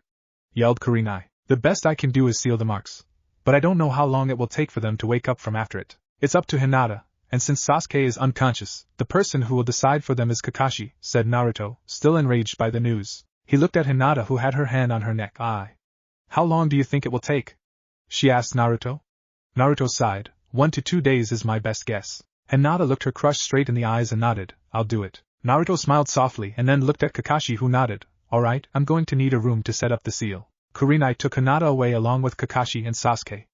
Iruka took the rest of Team 7 to their room, leaving only Kiba, Shino, and Naruto. So, Naruto-san, I've noticed that you always act a certain way around Hinata. Almost protectively. Why is that? Asked Shino. Naruto stiffened and hesitated for a moment. He then relaxed and let out a shaky breath. Alright, since you guys are her teammates you deserve to know. It was nearly 7 years ago. It was the Kyuubi festival and I was walking home after buying a fox mask. I guessed that several people were drunk, and seeing me in the mask reminded them of the fox. They chased me for several minutes until I ran down an alley. I was usually able to climb pipes to get away, but not this time. Unfortunately they got to me first. They started beating me and I went unconscious. When I woke up, 3 awakened 2 of my bloodlines that killed all of them. I lay there for several moments, pondering my existence. I felt good about killing them. Hell, I almost went insane. Until she found me. A girl came down the alley and saw me. She ran back to the light and I closed my eyes. Then I heard her running back. I opened my eyes and saw her with water and a box. She helped me drink the water until she was called back. I wanted to know her name but couldn't ask. I found out later by the Hokage that the girl who had shown me kindness and indirectly saved me from losing my sanity was Hyuga Hinata, said Naruto now teary-eyed. So you see, I vowed to always protect her from any harm who comes her way. Kiba and Shino were wide-eyed. Kiba was pondering everything he knew now about the Uzumaki. It was then a question came to his mind. Did you love her? He asked with a barely noticeable smile on his face that nobody saw. Naruto, caught off guard by the question, stammered and looked away, trying to hide the growing blush on his face. What make you think that? Kiba smiled. Because nobody can protect someone without asking for anything back without truly loving them. Naruto looked at Kiba wide-eyed. Kiba's smile turned big. Go get her, man. Tell her soon. I'll be fine. There's someone out there for me. Naruto smiled and said, yeah, maybe I will tell her soon. Probably after the exams. Shino and Kiba left the room, leaving Naruto to his thoughts. Hyuga Hinata. I truly do love you. I'll remove that seal on your head, and I'll get rid of that damned curse mark that Orochimaru gave you. Sealing room. Alright, Hinata-chan, this is probably gonna hurt a lot, said Naruto. He had already done Sasuke, but since he was unconscious, there wasn't a lot of commotion. Oh okay, and Naruto-kun, said Hinata. Naruto made the necessary hand signs and placed his hand on the cursed seal. Fuin, he said. Seals spread all over Hinata, making her scream in pain. Behind her, Naruto, Kakashi, and Kurenai all cringed. The seals crawled up Hinata's body, and wrapped around the cursed seal in a circle. Hinata went unconscious, but before she hit the ground, was caught and picked bridal style by Naruto. He looked at Kakashi who had Sasuke slung over his shoulder. I'll take her to her room, he said. Kakashi and Kurenai nodded, but the latter was still reluctant. Naruto headed out of the room towards where the rest of Team 8 was. Naruto walked through the hallways with Hinata in his arms. He looked down at Hinata and smiled. Who would have thought it would take a speech from Kiba for me to realize that I really love you, he thought. As he neared her team's room he bumped shoulders with a boy from another Konoha team. Naruto noticed this and apologized. Sorry about that, he said, scratching the back of his neck. He turned around and looked at the boy and his 2 teammates. The boy was obviously a Hyuga from the white eyes. He wore his headband around his forehead, and had a khaki shirt, brown pants, bandages around his arms, and blue ninja sandals. His female teammate had a pink Chinese-style tank top, green pants, 2 buns, blue ninja sandals, and wore her headband around her forehead. His male teammate wore a green spandex suit, had a bowl cut, orange leg warmer, blue ninja sandals, and he wore his headband around his waist. The Hyuga glared at Naruto and said, "Why do you have her in your arms?" Naruto just raised one eyebrow and responded, "I'm getting her back to her team. She needed medical attention and I was the best one available because it involved Fuinjutsu, Naruto explained, if you'll excuse me, Hyuga-san. I need to get her to her room so she can be ready for when this portion ends. The Hyuga just glared at Naruto's retreating figure and then looked at his teammates. Tenten, Lee, let's go to our room. 5 hours later, Naruto was currently walking around the tower. It was nighttime, and he couldn't sleep. He rubbed the back of his neck. Damn, there's nothing to do here, and I can't sleep, he thought. Naruto wandered around, checking out every room. He ended up at the cafeteria where he saw the Nibi Jinchuriki drinking tea. They stared at each other for several seconds before Naruto spoke up. And I? He asked. The girl nodded. Q? Name's Niyujuto, she said. Uzumaki Naruto, responded Naruto. I have a question. The Kumo Jinchuriki raised her eyebrow but nodded nonetheless. Naruto, seeing this, asked, what do you think is wrong with the Ichibi Jinchuriki? Yujuto took a sip of her tea and then replied, so you noticed him too, huh? Naruto chuckled. Who wouldn't? He said, making Yujuto laugh. Naruto suddenly got a serious look on his face. I'm going to talk with him, he said. I need to know what happened to him that made him turn so sadistic and insane. Yujuto raised her eyebrow. I wish you luck, but I don't expect that to work until the QB turns good, she said, taking a sip of her tea. Naruto smirked. Well, actually, he said. Yuji choked on her drink. You mean cough your working cough with it? She asked, bewildered. From what Matatabi had told her, the QB wanted nothing to do with people. She couldn't believe that Naruto was able to work with it. She then smiled. Well, I guess you'll be able to fix Gaara, she said. Naruto nodded, and walked out of the cafeteria. That boy, if he can work with QB, the exams are gonna be harder than I thought Yujuto. Naruto closed his eyes attempting to sense Gaara. After about 30 seconds he was able to find him at the roof of the table. Jumping out of a window, he climbed to the top of the tower. He looked across the roof, and on his opposite side, he saw Gaara sitting with his legs crossed with sand swirling around him. Gaara, noticing Naruto, turned his head to his fellow redhead slowly, eyes narrowed. What do you want, he said. Why are you like this? Naruto asked. Why are you so insane? Gaara looked at Naruto with a bored look on his face. My life was insane. I merely went along with the ride. Naruto now narrowed his eyes. So was mine. I know the pain of loneliness, Gaara. At this the Tsunade's eyes widened. This boy, he wasn't sure, but now he knew he was just like him. Why do you protect people? He said, eyes narrowing again. Naruto looked at him with a sad look on his face. I don't pretend to know your life, but I'm sure up until 7 years ago, it was very similar to mine. I never had anyone who loved me. Sure, there were 3 people, but never unconditional love. I would be beaten every weekend, and then after healing would get shipped on my way, until I was 5. I was beaten so badly that I lost it. I killed all who beat me. It felt good, causing them the same pain they caused me. I almost went insane. But she helped me. She showed me there were kind people in this cruel world. That's why I protect Gaara. It's love, Gaara. Gaara's eyes widened. It's love, Gaara. The same words his uncle used the night he tried to kill him. He looked at Naruto, who now had wide eyes. He frowned until he turned around. His eyes widened even further. Around him the sand had formed into his mother, her hands above where he had just been sitting. He started to tear up and face Naruto. Naruto smiled at Gaara and walked up to him. Gaara tensed at Naruto's approaching figure, but didn't try anything. What happened next sent into a fit of wailing. Naruto had stopped in front of the Tsunade Jinchuriki and hugged him. Naruto turned around and walked down the tower, bowing before he left. Gaara just stood there, crying and dumbfounded. He wiped away the tears and looked at his mother. He looked down at his hands, remembering the bloodshed they had caused. Uzumaki Naruto, how can I be more like you? He thought to himself. End of second exam. All 8 teams that passed the second round were gathered in a giant room. There were balconies on either side of the arena, most likely for other participants to watch from. At the very front of the arena was a giant statue of 2 arms, making the ram hand sign. In front of the statue were all the senseis of the present genin, the proctors, and the Hokage. Naruto was standing in between Team 7 and Team 8, being more of a buffer for Sasuke. He was looking straight ahead until someone caught his attention. Thank you, said Hinata. When she saw Naruto look at her, it just made her already present blush intensify. Thank you F for sealing the M mark. Oh yeah. No problem, it's the least I could do, Naruto responded. Now Hinata was confused. For what? She asked, tilting her head to her head with a curious look on her face. Seeing this, Naruto turned his head, trying to hide his blush. You'll find out soon, Hinata said. Kiba? Naruto turned his head so fast it almost gave him whiplash. Oh I. Kiba! He exclaimed. What? Asked the Inuzuka. Naruto just threw his arms into the air and turned away. The Hokage coughed, getting everyone's attention. Now that you are all listening, I can explain. The 3rd exam will be starting soon. But before I explain how it will work, let me make one thing perfectly clear. It is the purpose of the Chunin exams, said the Hokage. Now everyone was confused. What purpose? During times of peace, the Chunin exams are a substitute for war. It is a chance to show other villages how strong one's ninja are. These will be life and death battles, because one's strength comes out when defaced with death. Now I've said all I've wanted to about the purpose, now on to the third exam, said the Hokage. If I could, Lord Hokage, said Hate. The Hokage nodded and turned around. To those of you who don't know me, my name is Gecko Hate. I will be the proctor of the next exam. But before we do that, I need you all to do something for me. There will be preliminaries due to the amount of contestants, and how you do in these will determine if you make it to the finals. There will be one-on-one matches, the winner moving on to the finals, Hate explained. Preliminaries? Everyone thought. What do you mean? Asked an annoyed Shikamaru. He just wanted to go home. Since there are too many of you here, we need to slim down the numbers. There will be important figures at the finals, and it will take too long if we do 25 one-on-one matches. So instead we will be doing that here. Behind me are screens that will be showing the contestants' names. If it lands on you, the other name is who you'll be up against. Now no more complaining, because the exams start now. All the genin went up to the balconies with their respective senseis.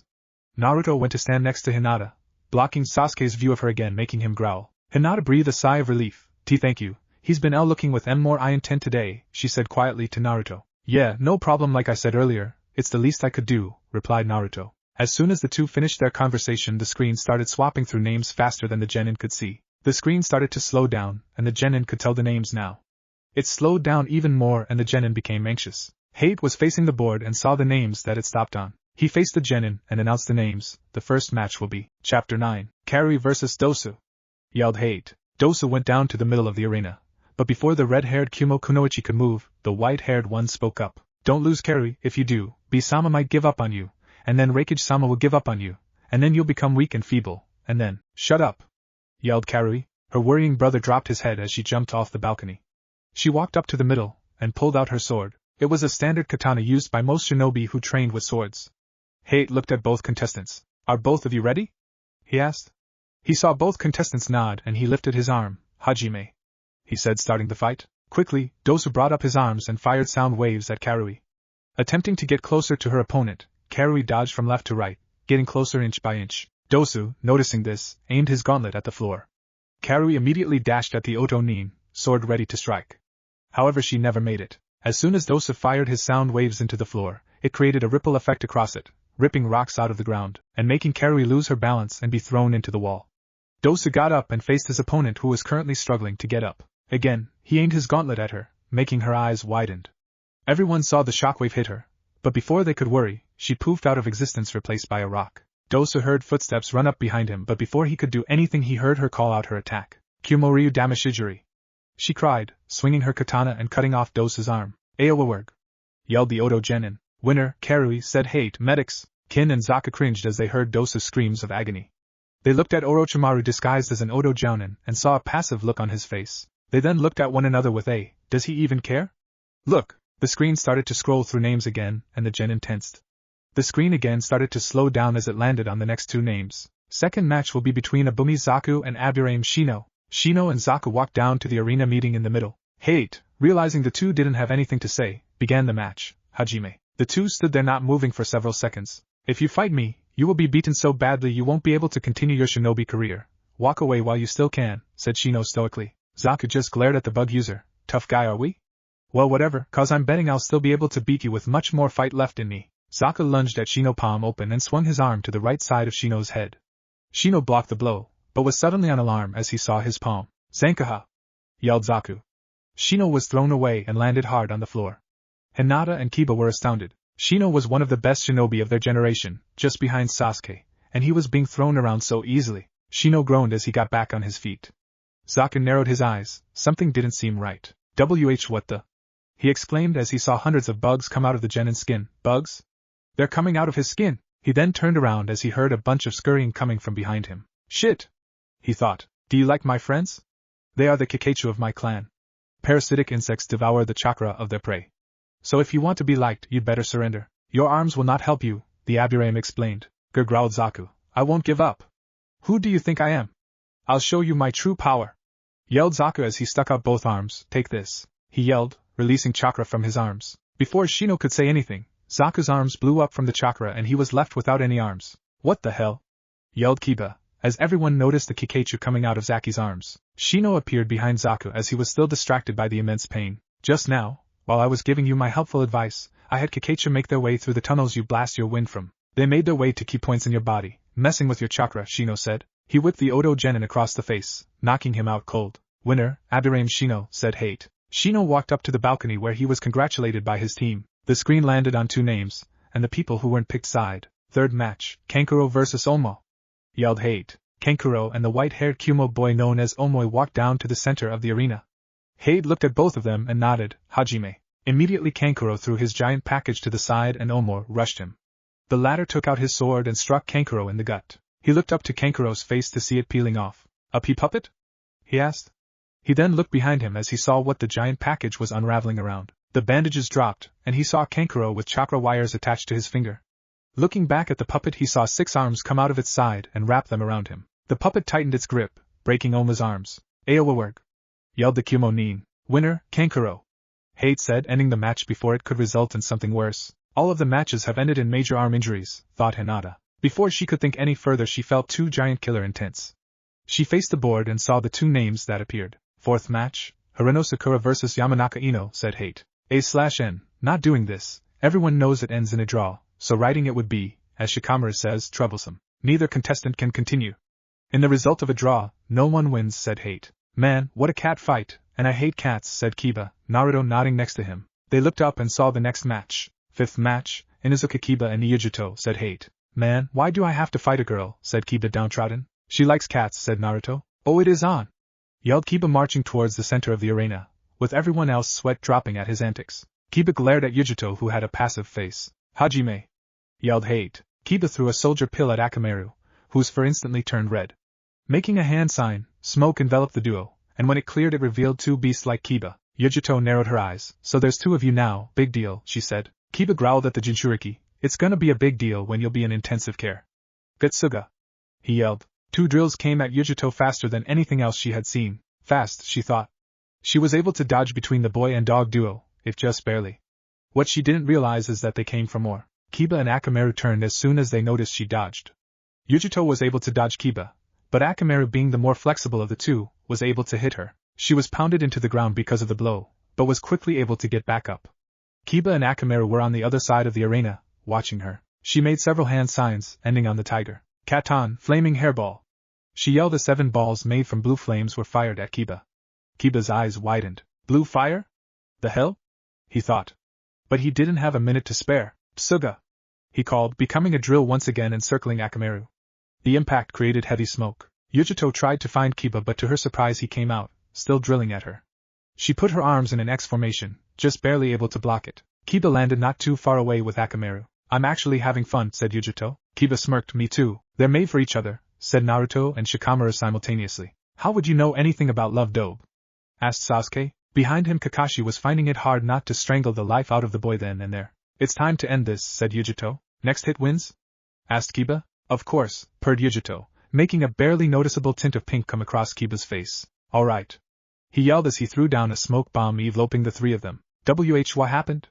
Asked Choji. The genin watched as the smoke cleared and saw Yujuto pointing her nails at Akamaru. Instead they were razor sharp, with Kiba pointing a kunai with a cut-in-half blade pointed at her neck. Kiba went wide-eyed. How? He asked. Like the Uzumaki said, I like cats, she explained. Now if you want your furry friend, I give up. Kiba finished putting the broken kunai down. I'm Naruto risking Akamaru's life for a chance at Chunin. There's always next time. Yujuto smiled as she retracted her claws and gave Akamaru to Kiba. Winner! Niujuto from Kumo, announced Hate. Kiba watched Yujuto's back as she walked back to the balcony. I think I'm in love, he thought, walking back to his team. Good job, Kiba, said Hinata. She handed him a small wooden box, Kiba already knowing what was in it. Yeah, good job, Kiba. And from what I saw at the very end, from the way you were looking at her, it seems you got the hots for her, said Naruto, smirking at Kiba. Kiba turned to growl at Naruto. Say one more thing and Naruto, I swear I will tell your secret to everyone here, he said. That shut Naruto up nice and quick. Sixth match, Temari vs. Higurashi Tenten, said Hate. Hajime. Yeah, go Tenten, yelled Lee from the stands. So another one of those Tsunade genin. This should be interesting, said Neji. Bang! I am possible, cried Lee. She shut her down that quickly? Exclaimed Neji. Across the floor were dozens of weapons that Tenten had expertly thrown at Temari, except one thing was wrong. Tenten was folded over Temari's fan, beaten and bloody. This was really troublesome, said Temari. Shikamaru sneezed. Winner, Temari! Called Hate. Temari threw Tenten across the floor, but before she could land on the weapons, she was caught by Lee. What's wrong with you?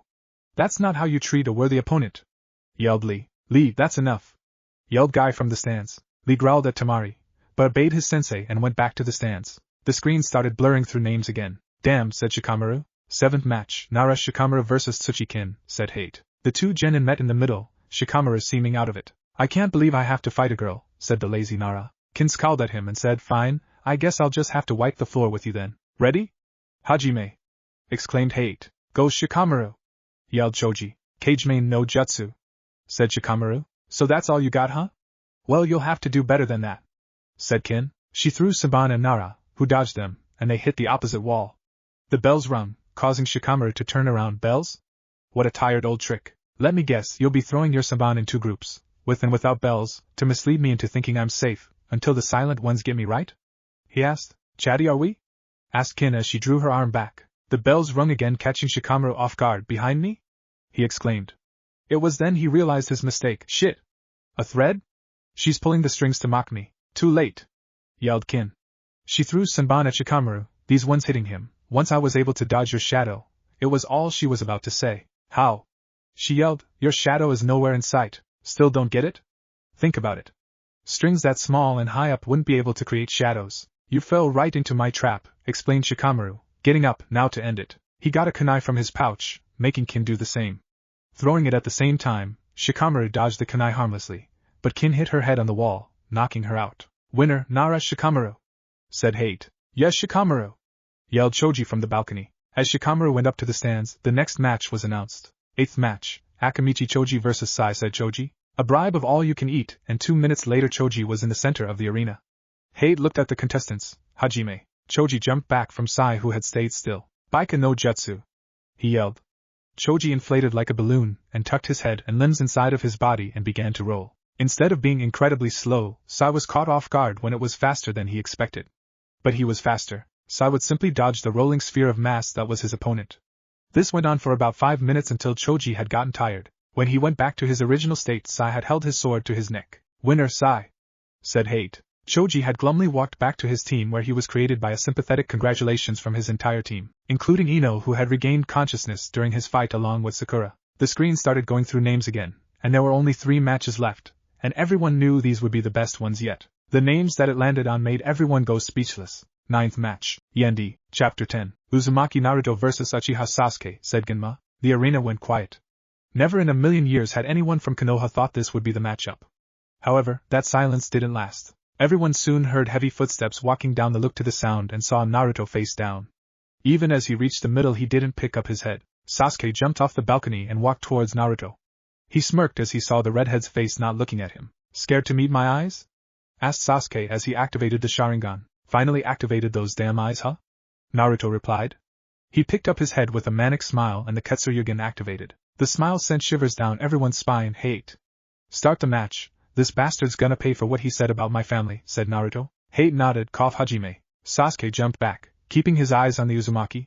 He grit his teeth. He would obviously have to make the first move, something he really did not want to do. He pulled out a kunai and rushed Naruto.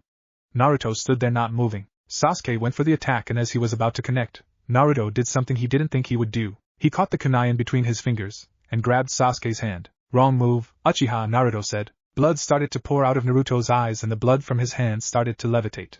Sasuke's eyes widened as the blood turned into sharp needles. At the last second, he was able to get free of Naruto's grasp and dodge the blood Saman. He looked into Naruto's emotionless eyes. He knew those eyes, that man had those eyes. How dare you! How dare you mock me with those eyes! He yelled. He rushed through hand signs and took a deep breath. Katon, Gokakyu no Jutsu! He exclaimed. A giant raging ball of fire flew at Naruto. The boy in question just raised his eyebrow. The ball impacted him, making everyone else speechless. When the smoke died down, they saw a wall of blood protecting Naruto from the blast. Up in the stands, Hinata saw the blood, making hers run cold. He began to shiver and held her right hand to her left arm. A few feet from her, Kakashi saw this gesture and frowned.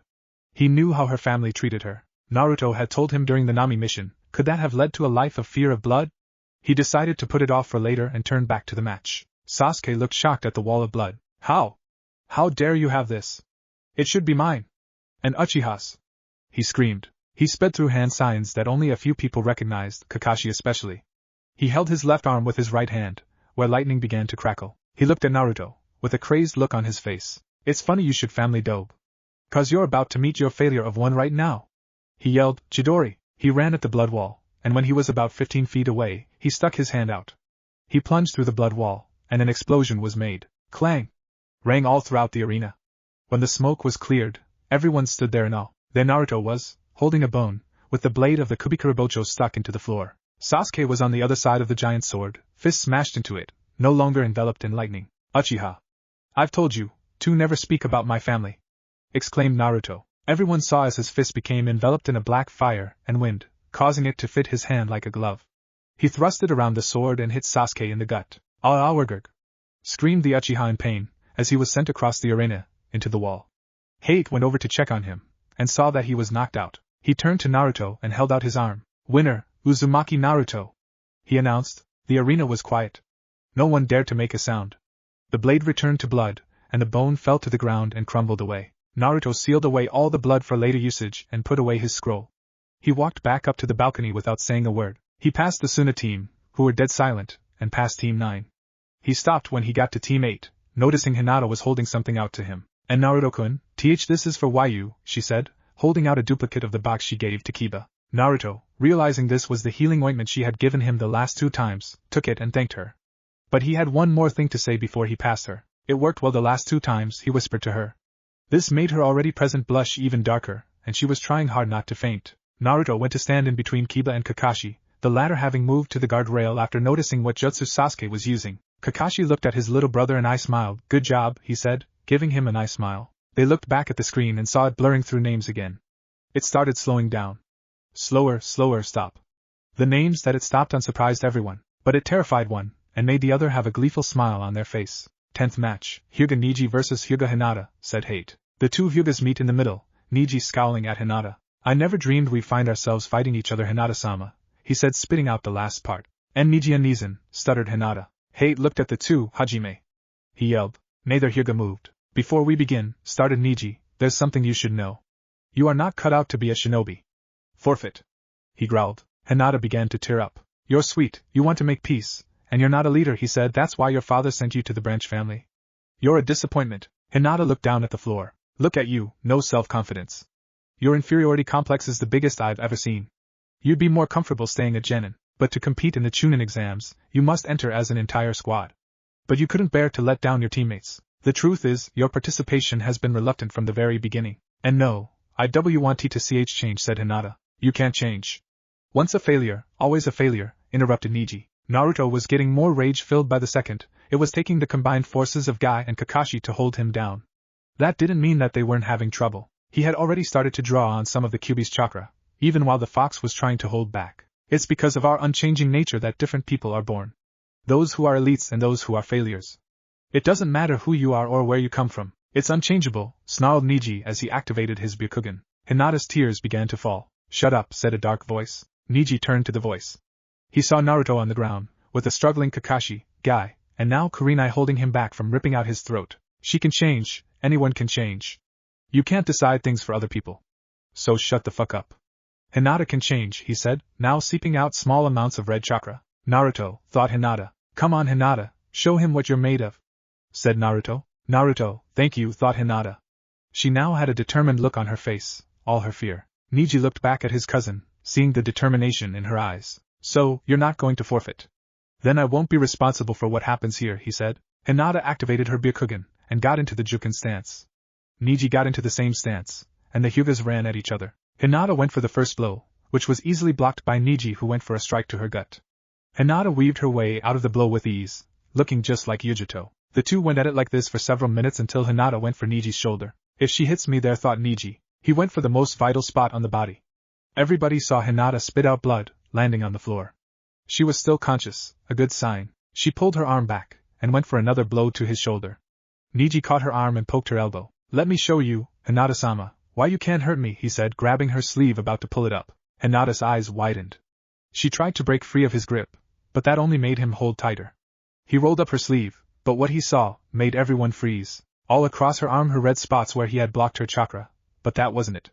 All across her arm were small cuts, obviously made intentionally. Up in the balcony, Kakashi looked down at Naruto. He wasn't moving. He couldn't imagine what he felt. He told him he had sworn to protect Hinata. Naruto probably felt as if he failed right now. Kurama was wide-eyed and speechless. She was just like his kit. Except she never stopped hurting herself. Kiba and Shino were wide-eyed in horror. How had they never noticed? Naruto was the worst of all. He began to hyperventilate. Why? Why couldn't he ever protect the ones that meant the most to him? He failed. He began to radiate more red chakra. Kiba, Shino, Shikamaru, and Asuma ran over to hold him down. Shino with his bugs, Kiba and Akamaru in their beast form, Shikamaru holding him with his shadow, and Asuma pushing down with wind. And they were still struggling. The other genin looked at the struggling shinobi. This was all to hold down one genin. Hinata looked at her arm. She looked at Neji, who had a disgusted look on his face. He threw her aside. Pathetic, he said. Proctor, this match is over. No! Don't end it! Screamed Naruto. Neji looked at Hinata, who was getting up from the floor. So you still want to fight? Well, don't blame me if I kill you, he said, getting into a stance. Hinata's eyes widened in fear at the stance. Hack Rokuji and show. Neji yelled, 2 palms, 4 palms, 8 palms, 16 palms, 32 palms, 64 palms. Neji yelled. Hinata held the place where her heart was in pain. Everyone knew where all those strikes were aimed, and seeing how Naruto reacted to just the taunts, it scared them how he would react to this. Hinata stumbled 2 steps back, forward, then landed on her knees. She began to hyperventilate heavily. Neji walked up to her. Nobody can change, remember that. If you live to remember it, he said as he kicked her in the chin, sending her to the floor several feet back. Medics! Screamed Hate in panic. He looked towards Naruto, who had a blank look on his face. What Neji did was the last straw for Naruto. He created a shockwave of red chakra that sent everyone holding him flying, and he disappeared in a red flash. Next thing everyone knew, there was a crash on the stadium wall. They saw a red and yellow glow, the red looking like a fox, and the yellow coming off the fox and creating an X shape on the wall. When the dust cleared, everyone saw Naruto with a red chakra surrounding him, with golden chakra chains holding Neji to the wall. Give me one good reason that I shouldn't rip out your balls and your throat, Naruto said in a demonic voice. Neji couldn't say anything, so he just glared at the Uzumaki. Naruto pulled his arm back, and a swirling purple chakra began to form. Naruto! Yelled the Hokage. Naruto stopped what he was doing. He looked at Naruto with cold, sad, and rage-filled eyes. He dispelled his jutsu and dropped Neji. He walked over to where Hinata was laying down with the medics. He looked down at the medics with a passive face, but tears in his eyes. Will she survive? He asked in a choked voice. The medic looked at the concerned boy. It's hard to say, but the only thing keeping her stable right now is a separate chakra, the medic replied. Why, you mean, the curse mark? Naruto asked in horror. The medic raised his eyebrow, obviously wondering how he knew.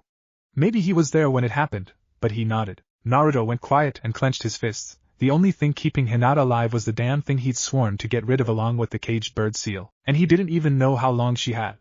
He watched as the medics picked her up and carried her out of the arena.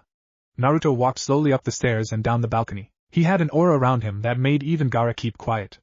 Sakura looked at the aura and her eyes widened in fear. Naruto had an orange-red aura around him that was shaped in 9 fox-like tails. Months she began, but was quickly shut up by Kakashi's glare at the word she was about to use. The shinobi heard the screen buzzing through names again.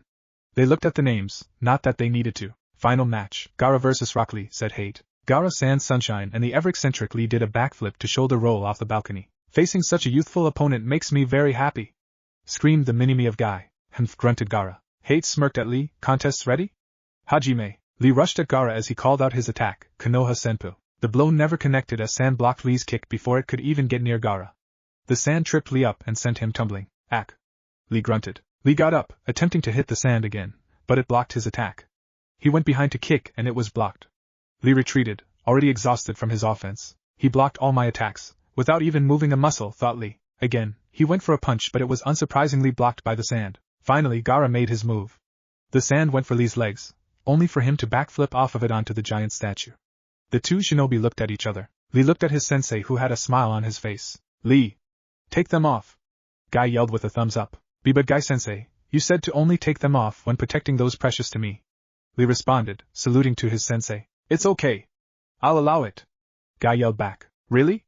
Really? Lee exclaimed. The genin sat down and removed his orange leg warmers. The other shinobi saw weights attached to his legs. Lee took them off with a relieved smile on his face. Gaara looked cautiously at the green-clad ninja. Lee stood up and dropped the weights. Yosh. Now I can move freely, he yelled. You really think you'll be able to keep up with Gaara's sand just by dropping a couple of pounds of weights, thought Temari. Boom! Craters were made as the weights hit the floor. Before anyone knew it, Lee was behind Gaara, throwing a right hook that was just barely blocked, and he disappeared again. He repeatedly hit the sand then disappeared, confusing it. He appeared on top of Gaara springing and then axe-kicked the Tsunade genin. Well, looks like I finally hit you, said Lee as he slid back. Gaara glared back at the Konoha genin. Is that all you have? Lee asked, attempting to aggravate the Tsunade genin into attacking. His defense is amazing. Even if I was able to hit him, my only shot to beat him is. He looked at his sensei, who gave him the same look with a nod, the lotus. Lee began to unwrap the bandages around his arms and he began to run circles around Gaara, creating a cloud of dust. Gaara stared wordlessly at the many after images that Lee was creating. Come on, hurry up, he said. No sooner had he said that than he was kicked in the chin and sent into the air by Lee. He was kicked several more times, the sand being useless to Lee's relentless attacks. Lee wrapped the bandages around Gaara, with Gaara's head being higher than Lee. The genin began to rush towards the ground at immense speeds, and as they were about to hit the floor, Lee jumped away at the last second, leaving Gaara to crash into it. Everyone on the balcony stared at Gaara's corpse, which stayed motionless on the floor. Suddenly the body began to crumble, revealing it to be a sand clone. Everyone's eyes widened and Lee felt a shiver go down his spine as he felt Gaara's presence behind him. Before he could react, Gaara sent a wave of sand into Lee, throwing him into the wall, leaving an imprint of the genin. Gaara sent another wave of sand that Lee was just barely able to dodge. Lee rushed towards Gaara, dodging the different spears of sand as he did so. Guy looked down at his student pensively, realizing Lee's plan. Lee put his arms in an X formation, and his skin began to darken in color. Shaman! Release! Yelled Lee. Veins began to become visible on his forehead as blue chakra came off of him. Lee ran at Gaara, who was immediately kicked skyward harder than before, this time from his back. Gaara faced the roof, attempting to cocoon himself with sand, but Lee was too fast for it. He began to attack Gaara with ferocious speed, sending him in many different directions with his attacks. Once again, Lee appeared above Gaara, poised to strike. This is the end! Lee exclaimed as he punched Gaara in the solar plexus. As Gaara crashed into the same crater, it created a shockwave, making the hole even bigger. He stayed on the ground, nearly unconscious from the blow. Lee fell to the ground, exhausted from opening the gate. Gaara turned his head towards Lee, holding his hand out. Sand began to envelope Lee, but before Gaara could end his career, he remembered something from the past. That's why I protect Gaara. It's love, Gaara. Uzumaki Naruto, how can I be more like you? Maybe this was the first step to truly being happy, to be recognized for something good. So Gaara slowly opened his mouth. Give up, I don't want to have to kill you, he said weakly. The genin squad from Suna's eyes widened. Who was this? Gaara would have shown no mercy. Naruto heard the words of his fellow Jinchuriki and smiled. He looked at Yujito, who looked at him and shook her head with a quiet laugh. Lee was already breathing heavily. He knew he wouldn't be able to get free of the sand. Slowly, he turned his head to Hate and nodded. The proctor raised his hand and pointed it to Gaara. Winner, Gaara! He announced. Gaara let go of Lee, who probably fell unconscious. Medics rushed over to Lee, while Kankuro and Temari ran down to get their brother. The Ichibi Jinchuriki looked to them apologetically. Kankuro, Temari, I'm sorry for everything, he said in a choked voice. It's okay, Gaara, you're our little brother, said Temari. The siblings picked up their brother and carried him to the balcony. All the genin who passed the first round were lined up in front of the Hokage. We will now be choosing numbers to choose you will be facing in the finals, he announced. Enko came up with a box full of papers as each genin came up. 1, said Naruto. 9, said Gaara. 3, said Shikamaru. 2, said Neji. 10, said Yujito. 8, said Kankuro. 6, said Sai. 5, said Kari. 4, said Temari. 7, said Shino. The Hokage nodded. Very well, the matchups will be Uzumaki Naruto vs Hyuga Neji. Nara Shikamaru vs Temari. Kari vs Sai. Shino vs Kankuro. And Gaara vs Niyujito, he said. Naruto glared at Neji, giving off a noticeably large amount of killing intent. The finals will take place in 1 month at the Konoha Arena. During this month you can choose what to do, however I consider training, explained Hate. Now, you are free to go. Naruto had just gotten out of the forest. It's not like a hard time, he was radiating so much killer intent that everything stayed clear of him. He walked towards his designated training ground and began to pound at the training posts. He began to lose control of his chakra, making chakra chains pour out of him, impaling the ground and surrounding trees. He began to create giant winds, and fire chakra began to light everything on fire. He was so enraged that he didn't notice when he had started crying, but he did notice someone walking up to him. No, 2 people. He turned around with his still angry and teared-up face and saw Kakashi and the Hokage looking at him worriedly. The old man walked up to Naruto and hugged the broken boy. Naruto leaned into his surrogate grandfather and cried. He cried his heart away. Kakashi looked at his little brother with tear-filled eyes. The boy had lost so much. And now it was possible he would lose the person he loved most because of family feud. Naruto cried until he fell asleep. The Hokage got up and nodded to Kakashi. The copy ninja picked up the redhead and took him to his apartment, and laid him down. Kakashi lay down on his couch, not trusting to leave him by himself. Yendi, Chapter 11. Naruto awoke, with a groan, looking around his room in confusion. Last he remembered was that he had lost control. He let out nearly a lifetime of pent-up anger, and what broke that was the attempted murder of his most precious person. He remembered Jiji and Kakashi Nizan, breaking down, and then black. Apparently one of them took him back to his apartment. Naruto shakily got out of his bed, nearly falling over doing so. He opened his door and walked over to his kitchen, needing to lean on the wall so he wouldn't fall over. Apparently wasting all that chakra made him lose knowing how to balance himself. Who would have thought? He opened his cabinet and grabbed his instant ramen. It was then Naruto heard a groan from his living room. What the fuck? He screamed, Kaka and I. Huh? What? Responded Kakashi. Oh Naruto, hey, what are you doing in my apartment? Asked Naruto. I wanted to watch over you, because of, began Kakashi. Yeah. Kakashi, I'm going to go see her today, Naruto said. Kakashi just nodded at his little brother. Want some ramen? Asked Naruto. Sure, said Kakashi, walking over to the table. Naruto served up 2 bowls of instant ramen and sat down with Kakashi. So what will you be doing this month? He asked. Well, Sai has someone who will be teaching him, and Sasuke and Sakura aren't in the finals. Right now they are on reserves until after the Chunin exams like everyone else who didn't pass prelims, responded Kakashi. So you got nothing to do? That sucks, Naruto said laughing a bit. No I do. Someone very strong and I will be helping you, Kakashi said. Naruto choked on his food. What? He exclaimed. Hokage-sama has agreed to it. It's fine, replied Kakashi lazily. Okay, what'll you be teaching me? Asked Naruto. Well, you know summoning, the Rasengan, and you know elemental manipulation. Have you tried making a Scorch-style Rasengan? Asked Kakashi. Wait, what? Asked Naruto confused. Was I supposed to? Well, Sensei wanted to add lightning chakra to Rasengan but was never able to. To fully complete the Rasengan was to add elemental manipulation to it. That's why it's pure chakra, explained Kakashi. Naruto smirked. I think I know what we're gonna do this month. Naruto walked into the hospital looking gloomily at the floor. Walking up at the receptionist, he did his best to stay calm. What room is Hinata in? He asked. The receptionist looked at Naruto and glared. Why would you need to see her? Come to kill more people, demon? Naruto lifted his head and suddenly his red hair was being compared to the red, slitted eyes that had appeared. What room is Hinata-chan in? He asked louder as a growl came from his throat. Hinata, our room 218, said the receptionist in fear. Naruto's eyes changed back to normal. Thanks. As Naruto walked up to Hinata's room, he saw a doctor with a notepad come out. He rushed over to ask the extent of her injuries. Doc, hey! He called. The Mednin was one of the ones from the Chunin exams. She smiled at Naruto and nodded, acknowledging him. Is Hinata-chan okay? Naruto asked frantically. The Mednin's smile immediately dropped, scaring Naruto. With a heavy sigh, the Mednin breathed out. Hinata sustained near-fatal injuries to her heart. It's a pure miracle that she's alive. As we said yesterday, the secondary chakra is the only thing keeping her alive. She's already had surgery on her heart, and we had to replace hers. Even still, if she doesn't get the best medical attention soon, she will die. The most she has is 3 months, she said sadly. Naruto's heart stopped beating and he began to tear up. Damn it. Why? Why me? Why is it always fucking me that gets screwed over? If I love someone I can't have them, he screamed. The doctor's eyes widened. Love? You don't mean? Yeah, I do. It's pretty stupid that a demon like me could love a princess like her, said Naruto still crying. The doctor looked at Naruto with a serious face. Naruto, right? She asked. Naruto looked up to her and nodded. She has 3 months. She needs the best of the best to survive.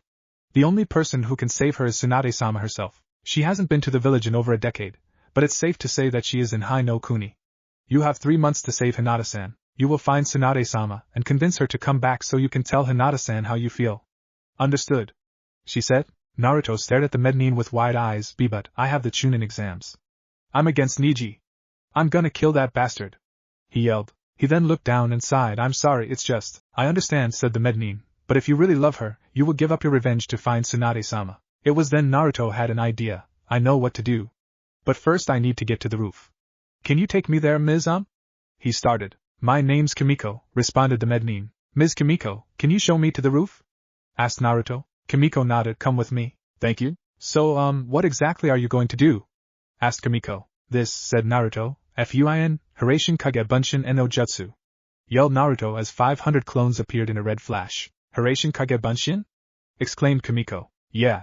I'll send these all around Hai no Kuni, and if they find Tsunade-sama, they'll flare their chakra in a certain way similar to Morse code, explained Naruto. Wow, said Kimiko, shocked. This way, I can train and look for Tsunade at the same time, said Naruto smiling. Well, good luck with that, said Kimiko. I need to get back to my duties. Alright. Hinata-chan has 3 months.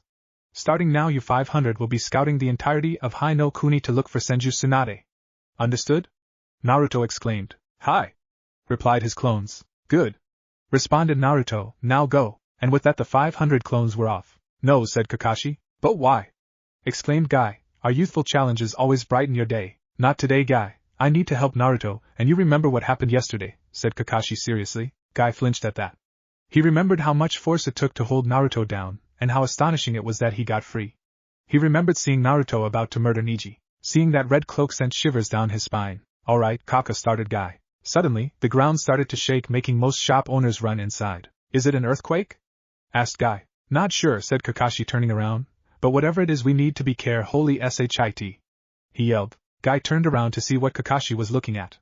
He turned around and his eyes widened. He saw Kakashi's book on the ground. That had never happened. Guy looked up and his jaw dropped. They saw 500 Naruto clones running through the streets and over the roofs. The two Konoha Jonin jumped to higher ground to get a better view. Naruto! What's the occasion? Called Kakashi. One of the Naruto clones turned around with a serious look on his face. Boss sent us to retrieve Tsunade. Hinata-chan has 3 months to live, and this is the only way. They've already replaced her heart, but she's still in critical condition. Yelled the clone. Kakashi and Guy's eyes widened. 3 months? They both thought. Guy, I need to go, I understand, said Guy before Kakashi could finish. Naruto sat on the chair in Hinata's room. It was quiet, and you could barely tell he was moving, almost as if he was asleep. But if you looked and listened close enough, you could see Naruto's body and hear his whimpers. Naruto had held his tears in when he was explaining to Kimiko, but now he had to let it all out. Hinata-chan, I can know you see can hear me, but I wanted you to know that everything I do from now on is for you. I'll take down Neji, hurt him as much as he hurt you. And make him suffer like you did. Why? Well, it's kinda stupid. I don't know if you remember, but when I was 6, I killed a mob that was after me. I almost went insane. You until you showed up. You helped me. I don't know what I would be done without you. That is why I do everything for you.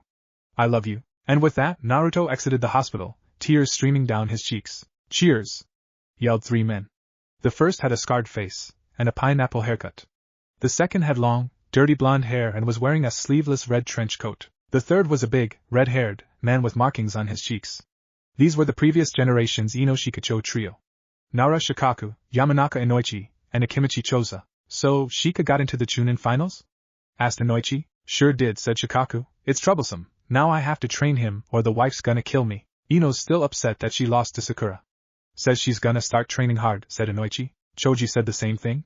He said that their Ino Shikacho will surpass us, said Choza with a chuckle. Bang! Everyone in the brothel looked towards the door only to see it knocked down and a silhouette of Naruto. Everyone out, he said monotone, releasing an amount of Ki that shocked even the Ino Shikacho trio. After feeling the immense killer intent, the trio watched Naruto walk up to the bar and grab a stool. Hey kid! Why you're not old enough to be here? Said the bartender hesitantly. Shut up, growled Naruto, get me a drink. I'm in a really bad mood. The bartender gulped and handed a full bottle of sake to the 13-year-old before he ran out of the brothel. Now the only people left were Naruto and the Ino Shikacho. I thought I said to get out, said Naruto. Troublesome, muttered Shikaku. Naruto, right? Shika's told me a lot about you. Says you're one of the most positive people he knows. Even after he found out about your mask. Shut up. He is always telling me that no matter what, you'll always keep going and never give up. To me, this looks like giving up. What the hell happened? Said Shikaku. Shut up. Although he did tell me something interesting from yesterday. Says you freaked out when Hyuga Hinata was nearly fatally injured. Maybe that has something to do with it, egged on the Jonin commander. Shut the fuck up. Yelled the irate redhead. What the hell would you know? Everyone in the fucking village gets to live a happy life. Why can't I? You talk to me like that trying to get everything out of me, thinking it'll make me feel better but it fucking doesn't. I love her, and she's almost gone so shut the fuck, yelled Naruto before he was stopped. Shikaku wrapped Naruto in a hug, his chest pressed up on Naruto's head. Naruto, I'm not the best father. Shika's probably told you that I'm really lazy. But I'm one of the smartest people in Konoha, and whenever my family is being isolated, I make them let everything out.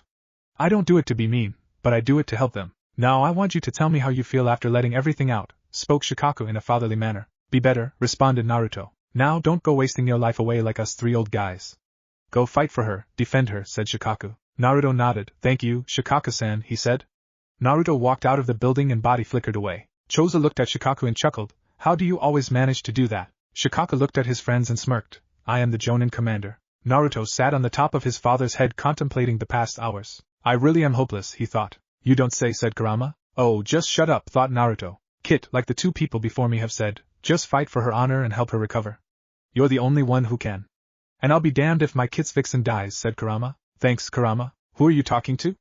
Asked a voice. Naruto spun around in fright, not noticing anyone. Ahfuck. He saw Kakashi standing there reading his porn. That's the second time today you've scared the hell out of me, said Naruto. It'll be 3 by tonight, said Kakashi. Huh. Anyway.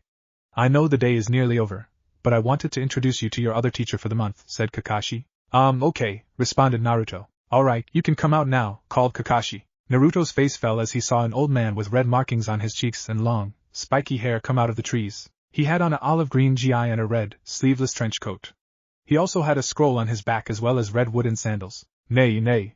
Kaka and I, who's the perv? Asked Naruto. You little GKI. I'm no pervert. I'm the Toad Sage of Mount Myaboku, said the old man. Yeah? And I'm the guy with a non-catatonic love interest, said Naruto, turning around looking down at the hospital. What? Asked the so-called Toad Sage. Don't ask about it, Jiraiya-sama, said Kakashi, putting his hand on the man's shoulder. So you're Jiraiya, eh? Well, lucky you.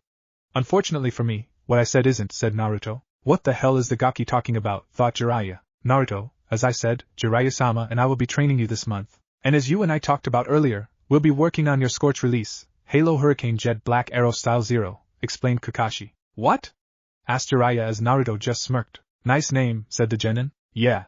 I think Sensei would have called it that, said Kakashi, trying not to let it slip to Jiraiya that Naruto knew who his parents were. Alright, I'm confused. Kakashi, you know what I do when I'm confused, so I'm going to go do what I do when I'm confused, so goodbye, said Jiraiya dramatically as he disappeared in a puff of smoke. Alright. I'll be going too, said Naruto. Bye, said Kakashi, still reading his book. Naruto opened the door to his apartment and looked at his messy couch. He didn't even clean up, he thought. Naruto grabbed a leftover onigiri from his fridge and microwaved it. While eating, he began to think of the next month. Kurama, anything else that I should work on this month? He asked his companion. Actually, there is. And that Toad Sage will be helping us with it. It'll help you a lot in the long run, responded the fox. Alright, thought Naruto. The rest of the meal was silent. Naruto finished eating and went to brush his teeth. He went into his room and got changed. When he got in bed, he closed his eyes, thinking about the next month. Boo! A resounding AAHH. Fuck you, Kakashi! Was heard in Konoha that night. And, what if Naruto has Kurama clan bloodline? And thanks for watching my video till the end. If you enjoyed this content, then do consider subscribing to my channel. And leave a like if you guys need the next part. Comment down, and thanks for watching the video, and see you guys in the next video.